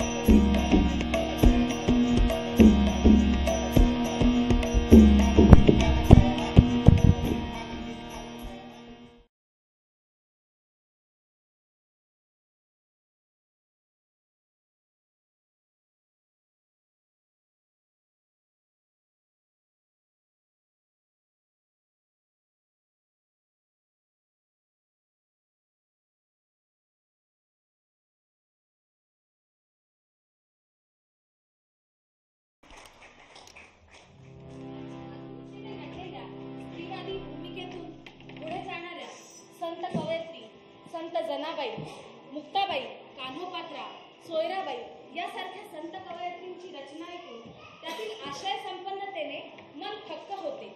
अध्यात्म आणि भक्ती यांच्याबरोबरच मध्ययुगीन कालखंडातल्या स्त्रियांच्या शारीरिक आणि मानसिक व्यथावेदनांना त्यांनी शब्दरूप दिले. तुलनेने अधिकच बंदिस्त असलेल्या त्यावेळच्या पुरुष प्रधान संस्कृतीला पुरून उरणारा त्यांचा हा धीटपणा आजही मोहित करून टाकतो. जात, धर्म, वर्ण, वर्ग, लिंग या सर्व भेदांना पुरून उरणारी जाणीव त्यातून व्यक्त होते.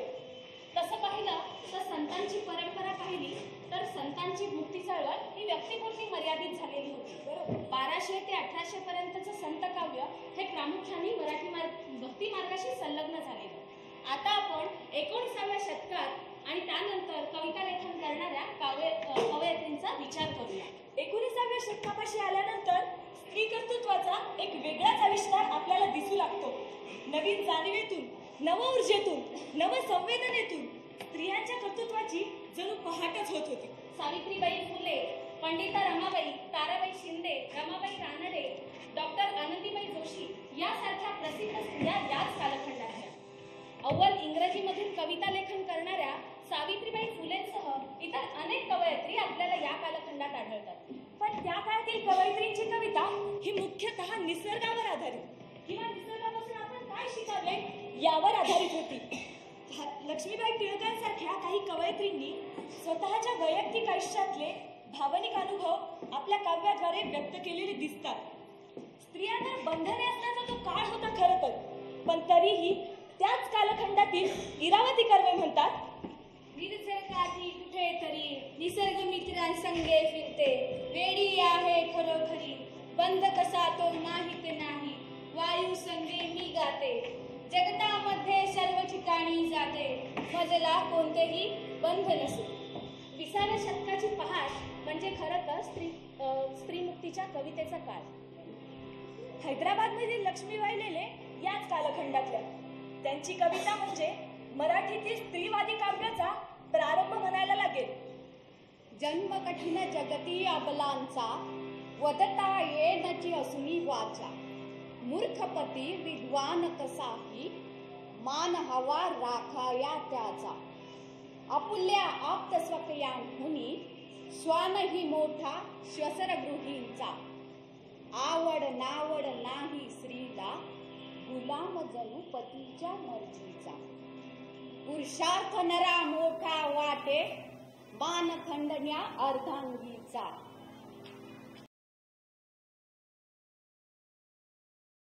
ज्ञान जरी किती स्त्रीला असते, किताब मिळतो मूर्खत्वाचा, किताब मिळतो मूर्खत्वाचा. जो सुनिसारे मानती नारी, अवतारपती श्री विष्णूचा, सहनशीलता मूर्तिमती या, महिमा किती वर्णावा त्यांचा, जाणतील नर नकळे केव्हा, जाणतील नर नकळे केव्हा, श्री हा आपुला मित्र जीवाचा, श्री हा आपुला मित्र जीवाचा. 20व्या शतकाचा प्रारंभ काळ म्हणजे खरं तर चहूबाजूनं मोकळं वारं शिरण्याचा तो काळ होता. त्या काळात लिहित्या झालेल्या कवयित्री म्हणतात, पण आजच्या कवितेकडे येण्यापूर्वी आपण थोडं मागे जाऊयात. म्हणजे मराठी कवयित्रींच्या कवितांचा पटच आपल्यासमोर उलगडला जाईल. रवी किरण मंडळाच्या प्रभावाखाली रोमॅन्टिक कविता लिहिणाऱ्या कवयित्री चांगली भावकविता लिहित होत्या. पण ती कविता बरेचदा पुरुषाच्या मनात असणाऱ्या स्त्रीचं चित्रण करणारी होती. पुरुषाच्या मनात असणारी स्त्रीची प्रतिमा ही आत्मभान आलेल्या स्त्रीची होतीच.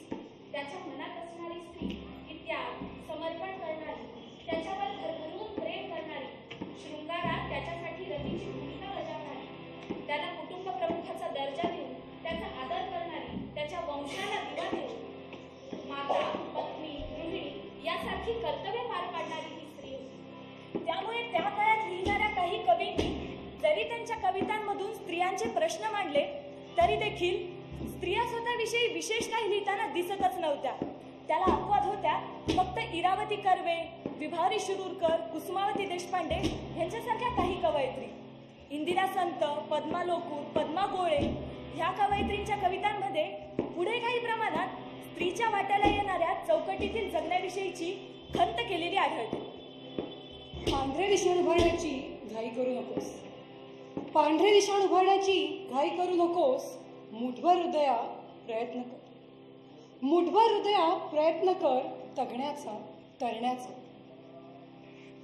अवकाश भोवंडून टाकणाऱ्या या प्रलयंकारी वादळाचाही एक अंत आहे. अवकाश भोवंडून टाकणाऱ्या या प्रलयंकारी वादळाचाही एक अंत आहे. काळाच्या त्या निर्णायक बिंदूपर्यंत लढत राहा, काळाच्या त्या निर्णायक बिंदूपर्यंत लढत राहा तुझ्या नाजूक अस्तित्वानिशी.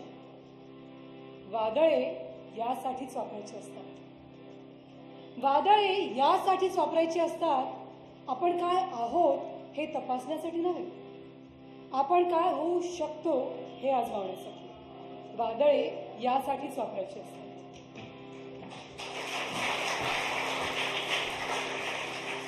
20व्या शतकाचा प्रारंभ काळ हा शिकू लागलेल्या स्त्रियांच्या जीवनात चहूबाजूनं मोकळा वारा शिरण्याचा काळ होता. या काळानं लिहित्या झालेल्या स्त्रियांच्या जाणीवांचे अनेक पदर उलगडले. त्यामुळे नव्या जाणीवांची आणि नवा आशय असणारी कविता त्यांच्याकडून लिहिण्यात आली. कदाचित हा निराळेपणा आधुनिकतेचा परिणाम म्हणून आलेला असावा आणि त्याचे नाते त्या कवयित्रींच्या जीवनानुभवाशी असावे. इंदिरा संत, पद्मा गोळे ह्या कवयित्री म्हणजे या आधुनिकतेच्या परंपरेतील कवयित्रींची पहिली पिढी होत. 1960 सालानंतरची कविता पाहिली तर त्या काळातील कवींनी मराठी कवितेमध्ये अनेकविध विषय आणले, पण त्या तुलनेत स्त्रियांची कविता मात्र एका वर्तुळातच फिरत राहिली. यात त्यांचे काही दोष नाही म्हणा, कारण लिंगभेद हा जरी जीवशास्त्रीय असला तरी त्याला सामाजिक परिमाण हे असतंच. त्यामुळे या व्यवस्थेच्या बाहेर जाऊन स्वतःच्या अनुभव विश्वाला मोकळेपणानं भेटणं स्त्रियांना शक्य होत नसावं. पण हळूहळू हे चित्र बदललं. केवळ लिंगभेदावर आधारित असलेलं दुय्यमत्व नाकारत असताना ते का नाकारावंसं वाटतंय याबद्दल त्या लिहू लागल्या. आसावरी काकडे त्यांच्या स्त्री असण्याचा अर्थ या कविता संग्रहात म्हणतात,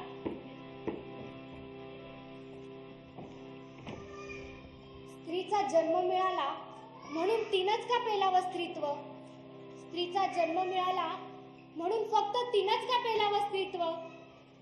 कळायला हवा पुरुषी होत चाललेल्या समाजाला स्त्री असण्याचा अर्थ. निभवायला हवं प्रत्येकानंच आपापल्या परीनं स्त्रीत्व. स्त्रीचा देह असणं म्हणजे स्त्री असणं नाही, स्त्रीचा देह असणं म्हणजे स्त्री असणं नाही.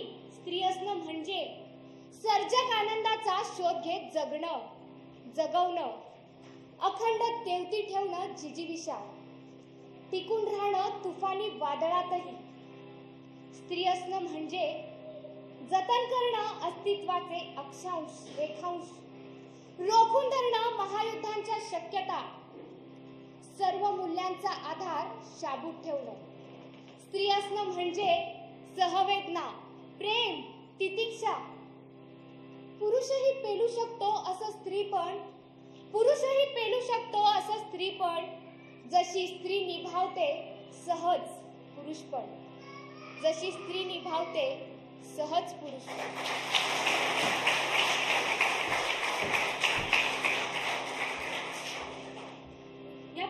यानंतरची पुढची कवयित्री आहे नीरजा.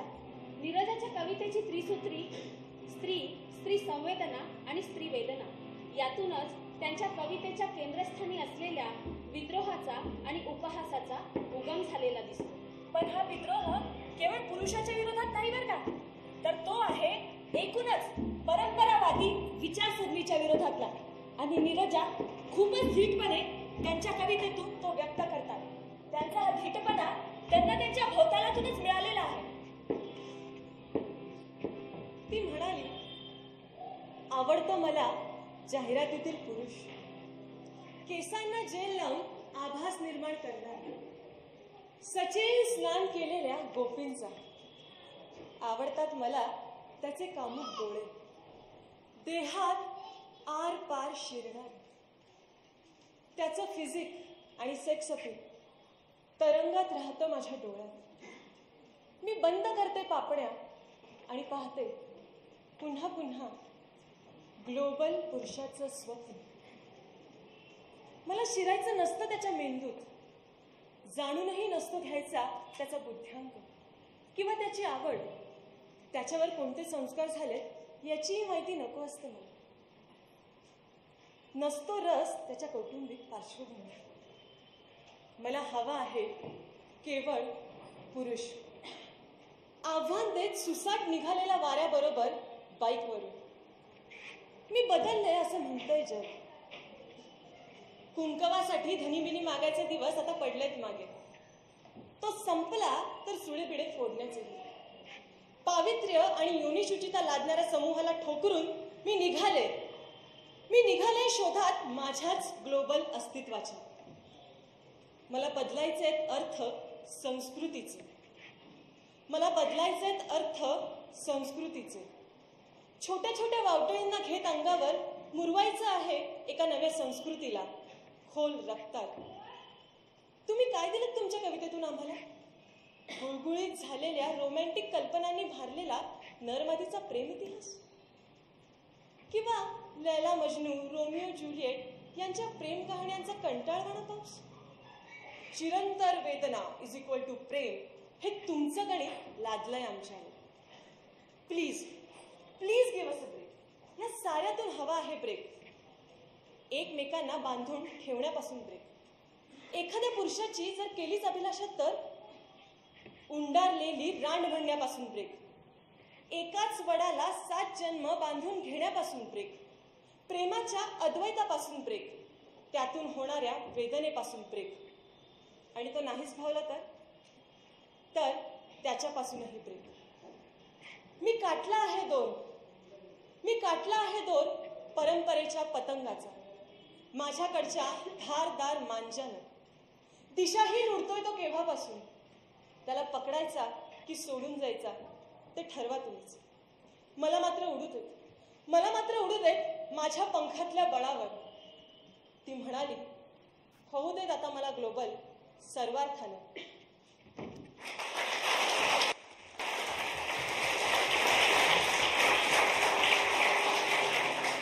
वर्षानुवर्षाची घुसमट, मग ती मनाची असेल की शरीराची, बायका आज व्यक्त करायला लागल्या असतील तर त्यात गैर काय असा प्रश्न कुणालाच पडत नाही.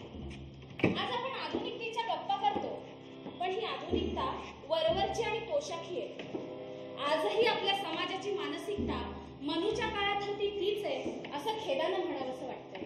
जागतिकीकरणामुळे आज सगळं जग जवळ आलं आहे असं आपण म्हणतोय, पण मनाने मात्र आपण अजूनही जवळ नाही आलेलो. जाती, धर्म, लिंग या सर्व भेदांवरील आधारित समाजरचना आपल्या घटनेने नाकारली आहे, पण आपल्या मनाने मात्र ती अजूनही नाकारलेली नाही. म्हणूनच हिरा बनसोडे म्हणतात,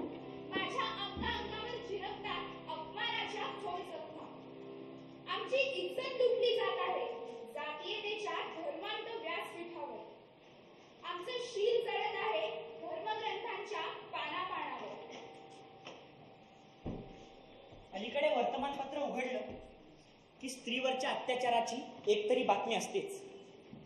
एकतर्फी प्रेमातून ऍसिड हल्ला किंवा हत्या, जेवायला वाढायला उशीर केला म्हणून मारहाणीतून बायकोचा मृत्यू, 5 वर्षाच्या मुलीवर बलात्कार, सावत्र वडिलांकडून मुलीचं लैंगिक शोषण, या आणि अशा अनेक बातम्या वाचत असताना मन अस्वस्थ होतं.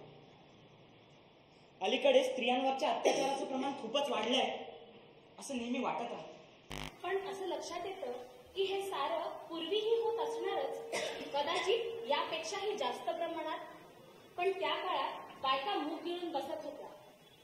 लैंगिकतेशी जोडल्या गेलेल्या अब्रूला जपण्यासाठी कधी विहिरीचा तळ जवळ करत होत्या, तर कधी कुंकवाचा धनी मांडणाऱ्या नवऱ्याची मर्जी संपादन करण्यासाठी धडपडत होत्या.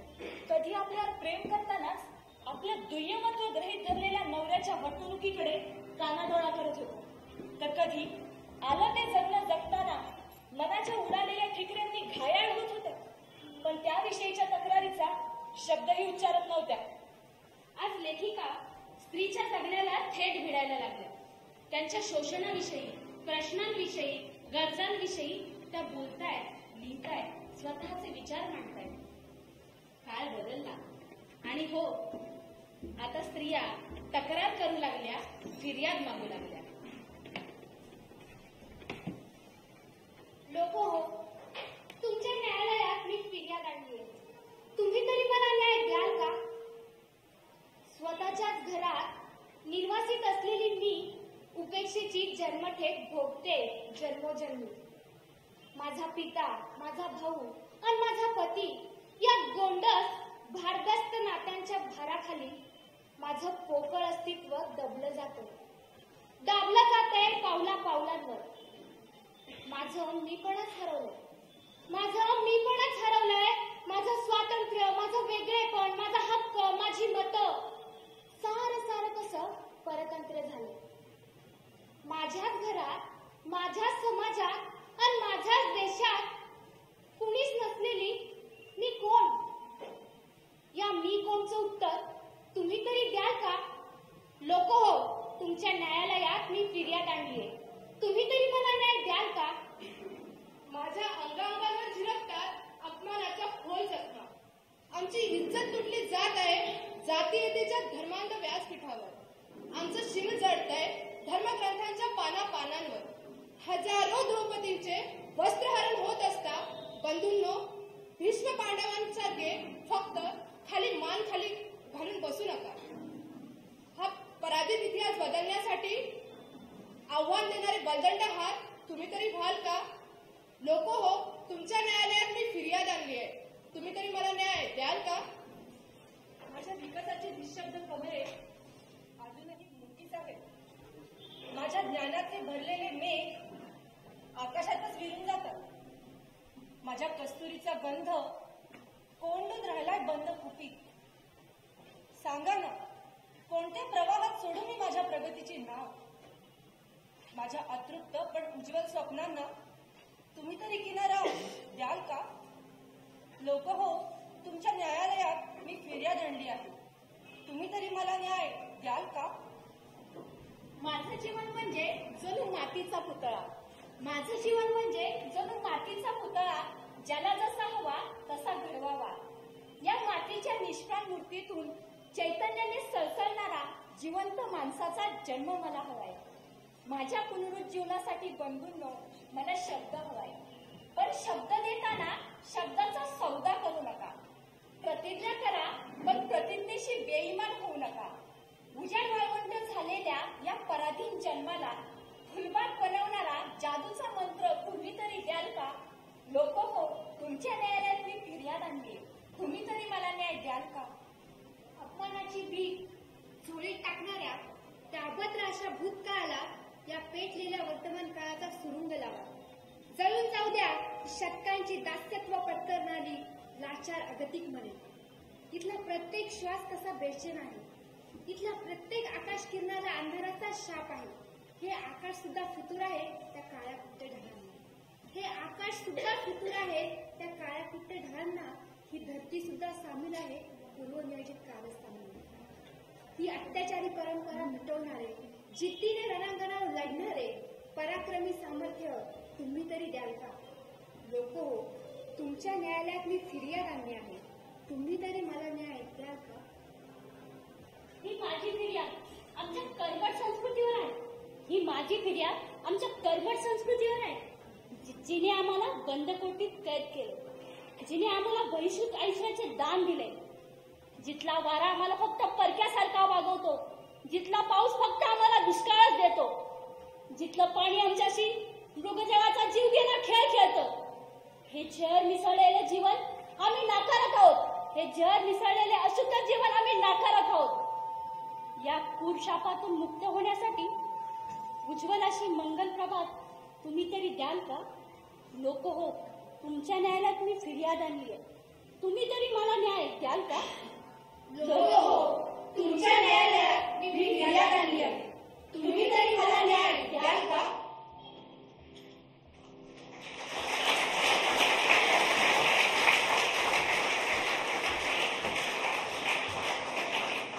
कवितेच्या बाबतीत बोलायचं झालं तर स्त्रिया आज जी कविता करतायत ती नक्कीच वेगळी आहे.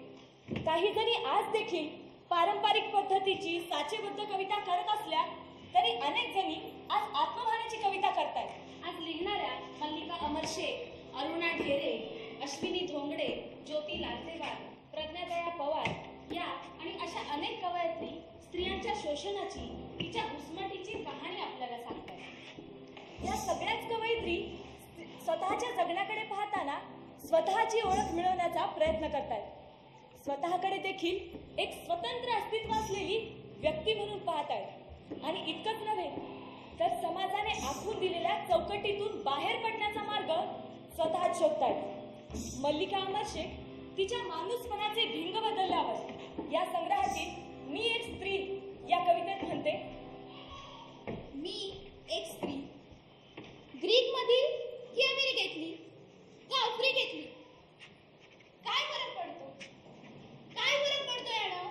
काळी की गोरीपाण, कुरूप की सुंदर, काहीच बिघडत नाही.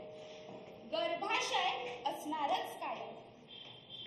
आणि स्त्रीत्वाबरोबर शिकटून असलेलं दुःख, एकटेपणाचं विवळणारं जखमी श्वापद. जगभरातल्या बायका या श्वापदावरच स्वार होऊन हिंडतात. त्या बंदिस्त असतात अदृश्य पिरॅमिड्समध्ये. बायका असतात एक अणूचा कण, विश्वाच्या महास्फोटातला एक क्षण. बायका पराभवाचे, संघर्षाचे इतिहास लांब रात्रीच्या सुयांवर विणतात, ज्यातून काहीच फारसं निष्पन्न होत नाही. असं काम स्त्रिया वारंवार करतात आणि करतात. जपत आल्यात त्या पुरुषांना संस्कृतीच्या काटेरी चिलखतासकट. जपत आल्यात त्या पुरुषांना संस्कृतीच्या काटेरी चिलखतासकट. अज्ञान आणि दुःखाचे हजारो बुरखे पांघरून, अज्ञान आणि दुःखाचे हजारो बुरखे पांघरून त्या दडवून ठेवतात हातात विजेचा चाबूक, दडवून ठेवतात तीक्ष्ण नख. कधी त्या हरिणवतात वाघाच्या रक्ताळ जबड्यातलं, तर कधी प्रत्यंचा लावलेला पारधी. कधी त्या हरिणवतात वाघाच्या रक्ताळ जबड्यातलं, तर कधी प्रत्यंचा लावलेला पारधी. कधी त्या मूळ बनतात प्रत्येक संघर्षाचं, तर कधी त्या धूळ असतात कोणाच्या तरी पायदळीचं. तुकड्या तुकड्यातलं तिचं भीषण पाहून सतावत राहतं मला. तुकड्या तुकड्यातलं तिचं भीषण पाहून सतावत राहतं मला. तुकडे जोडून मिळत नाही कुठलंच सत्य की ज्याला स्त्री हे नाव द्यावं. तुकडे जोडून मिळत नाही कुठलंच सत्य की ज्याला स्त्री हे नाव द्यावं. अपूर्णता इथं कोणाला पसंत नाही आणि परवडत नाही पूर्णता. अशा वेळी जगभरातल्या स्त्रियांनी काय करावं? अशा वेळी जगभरातल्या स्त्रियांनी काय करावं? आपापल्या कबरी, आपापल्या चितेवर, आपापल्या पिरॅमिड्समध्ये त्यांनी पडून राहावं का गप्प? की लिपस्टिक लावून सुळे लपवावे? की नखांना नेल पॉलिश लावून लपवावा त्यांचा तीक्ष्णपणा? की स्वतःतल्या अस्सल आधीनपणाला धार लावावी वास्तवाच्या पाट्यावर? की स्वतःतल्या अस्सल आधीनपणाला धार लावावी वास्तवाच्या पाट्यावर? लखलखत्या तलवारी लगलगत्या तलवारीगत तळपावं, सूर्य उगवेल आणि मावळेल तिच्या डोळ्यात. सहस्र समुद्रांची घनगंभीर गाज असेल तिच्या हृदयात. काळी सावळी रात्र स्थिमित होऊन दडेल तिच्या पापण्यांखाली. काळी सावळी रात्र स्थिमित होऊन दडेल तिच्या पापण्यांखाली. आणि पुरुष तिच्या तळहातावरचं दुडूदुडू रांगणारं बाळ असेल छोटंसं. दुडूदुडू रांगणारं बाळ असेल छोटंसं.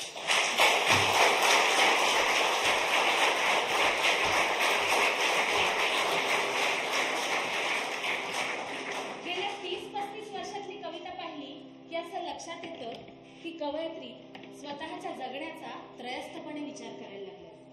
आतापर्यंत ज्या अनेक गोष्टी त्यांच्या लक्षात आल्या नव्हत्या त्या आता त्यांच्या लक्षात येऊ लागल्या.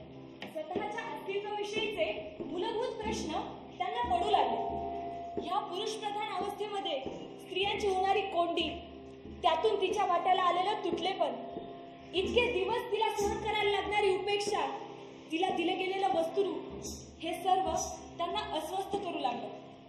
ज्या वयात गुलाबी प्रेमाच्या कविता करायच्या त्या वयात जिचा आवाजच दाबून टाकला गेला अशी तस्लिमा नसरीन स्त्रियांच्या बाजूने उभी राहत समाजाच्या विरोधात आपला निषेध नोंदवते.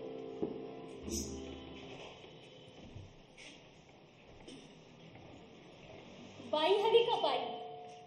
तऱ्हेतऱ्हेच्या आहेत बायका. कुणी गोरी, कुणी उंच, कुणाची केस गुडघ्यापर्यंत, कंबर सडपातळ, अंगाने भरलेली. नाही लागणार ते, नाही लागणार मी. कुठंही नाही सुरकुती.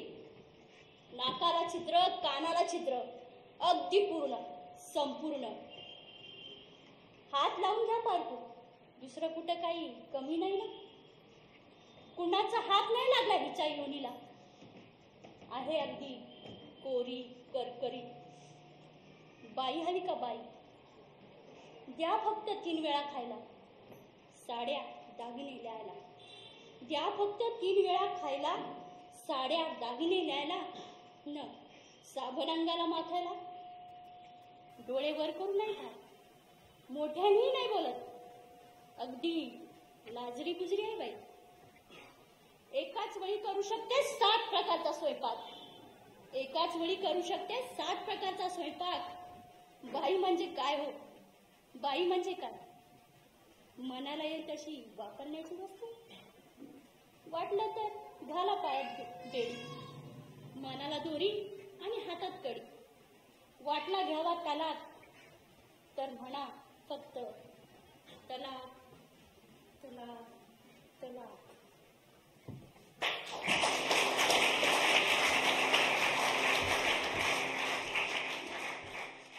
They said, slowly, said, come down, said, no talk, said, shut up.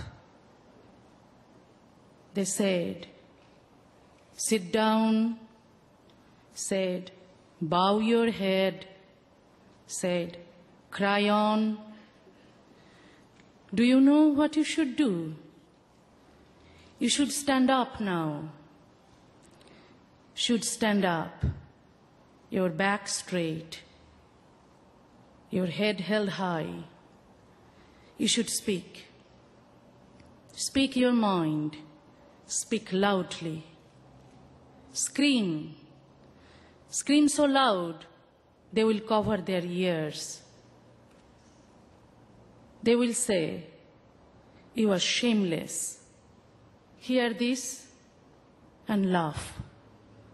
They will say, you have a loose character. Hear this and laugh louder. They will say, you are rotten. Laugh. Laugh even louder. Hearing your laugh, they will shout, you are a whore. Put your hands on your waist, stand firm and say, yes, yes, I'm a whore. They will be shocked. They will stare. They will wait for you to say more. The men amongst them will sweat. The women amongst them will dream to be a whore like you.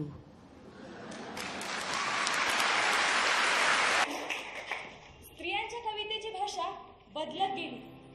माझा गर्भाशय मी कितव्या तरी झाडावर टांगून दिलेलं असं म्हणत स्त्रीची मातृत्वाशी जुळलेली नाळ तोडणारी मल्लिका अमरशेखांची कविता काय, किंवा लग्न संबंधानंतर स्त्रिया गाभण राहतात निसर्ग चक्रानुसार असं म्हणत स्त्रीच्या आई म्हणून केलेल्या उदात्तीकरणाला छेद देताना ह्या समाजानं तिच्याकडे एक माणूस म्हणून कधीच पाहिलं नाही.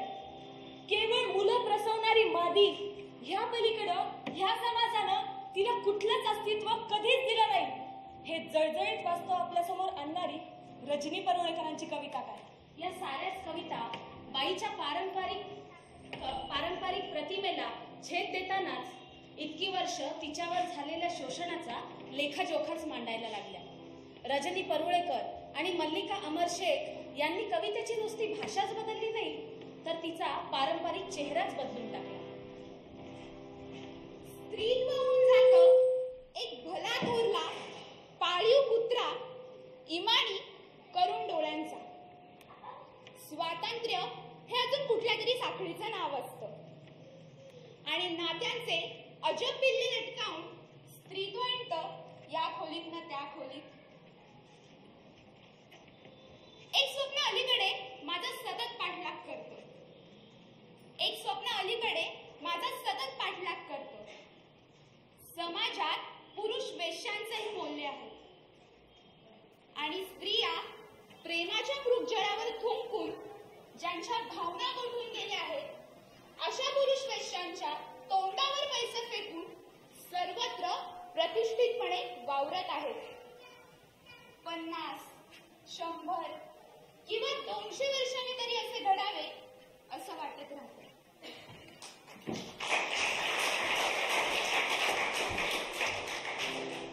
कुणी असं देऊन स्वातंत्र्य मिळत नाही, कारण वेड्या वळून पडल्या तरी ते हातपायाचं काय करायचं हेच त्याला ठाऊक नसतं. मला काय हवंय, माझ्या आयुष्यात मला काय करायचंय हे एकदा निश्चित झालं की ते मिळवण्याची आतूनच एक जबरदस्त आस निर्माण होते. हेच ते स्वातंत्र्य ते स्वतःलाच मिळवते. शेवटी एवढंच म्हणेन, बाई जुना सूर्य निश्चित पडलाय सरणावर. आता तूच हो नव्या जगातला एकमेव सूर्य. हा पृथ्वीचा ग्लोबल गोल फिरेल तुझ्या भोवती. असा दिवस रंगवायचाय मला माझ्या हातांनी एका ऐतिहासिक पानावर. बाई वाट पाहते मी त्या दिवसाची सभोवताली रंग पसरून. फक्त तू जागी हो या ठार झोपेतून. फक्त तू जागी हो. फक्त तू जागी हो.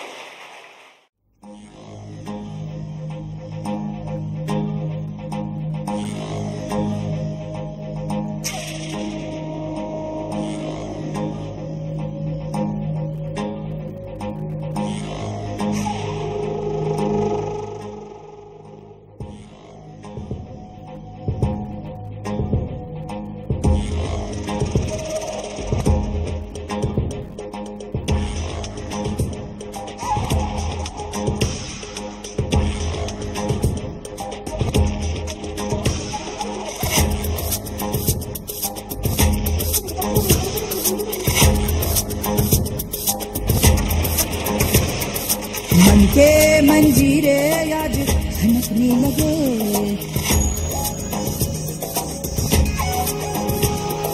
भूले थे चलना कदम थिरकने लगे.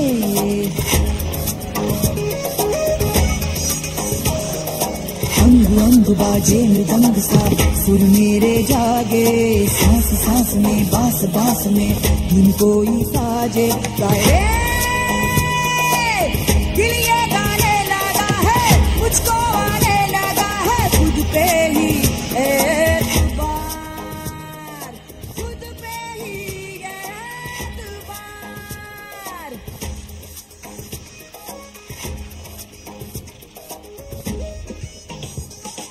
बादल तक झूले मेरे पहुंच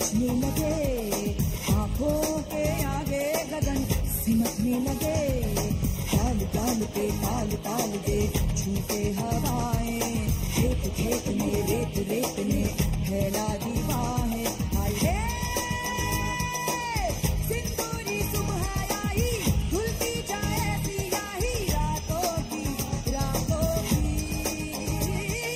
रातों की रातों की।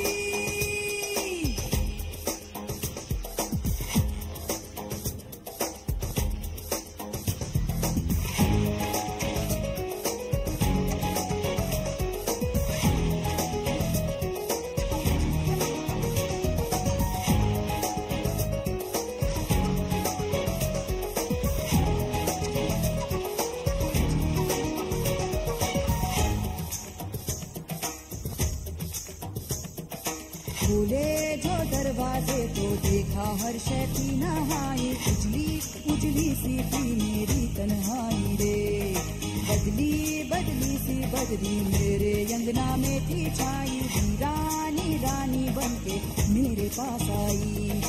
अपनी नजर से मैंने देखी दुनिया की रंगोली, मुझको बुलाने आई मौसम की टोली। टोली आंखों की खोली मैंने पाई अपनी बोली, मुझ में ही रहती थी मेरी हमजोली रे।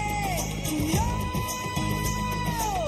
अब नया तेरी हूँ मैं, अपनी सहेली हूँ मैं, साथी हूँ अपनी मैं, साथी हूँ अपनी मैं। के मंजीरे आज खनकने लगे, झूले थे चलना कदम थिरकने लगे। अंग अंग बाजे मृदंग सा सुर मेरे जागे, सांस सांस में बांस बांस में धुन कोई साजे। गाए दिल ये गाने लगा है, मुझको आने लगा है खुद पे ही एतबार। बादल तक झूले मेरे पहुँचने लगे, आंखों के आगे गगन सिमटने लगे। ताल ताल पे ताल ताल के छूटे हवाएं, खेत खेत में रेत रेत में फैला दी बाहें। हाय सिंदूरी सुबह आई, धुलती जाए सियाही रातों की रातों की रातों की रातों की।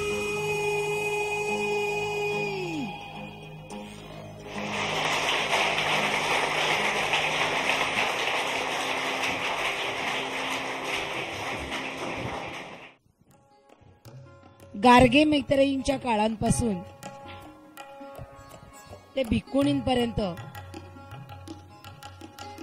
ते आपली संत परंपरा म्हणजे 1800चा काळ, त्यानंतर नव्याने शिकायला लागलेल्या बायका, थक्क करून सोडणाऱ्या घटना, वयाच्या इतक्या उशिरा शिकायला लागल्यानंतर अव्वल इंग्रजीतनं कविता करणाऱ्या सावित्रीबाई फुले, त्यांच्यापासून ते 1960 पर्यंतचा वेगवेगळ्या विद्रोहांचा सूर आणि 60 नंतर मात्र अत्यंत शार्प अशी एक रेग ओढणारा महिलांच्या मुक्तीचा आत्मस्वर आपण ऐकला. महिला बोलायला लागलेत, लिहायला लागलेत, फिर्याद करायला लागलेत, हे सगळं आपण पाहिलं. याबरोबरच पंखही मिळाले, पंखांना बळही मिळालं. एका अर्थाने चळवळ पुढे गेली, चळवळीने आधार दिला आणि त्या आधारामुळे मुक्तीची किंवा आत्मस्वराची होणारी अभिव्यक्ती आपण आता बघूया.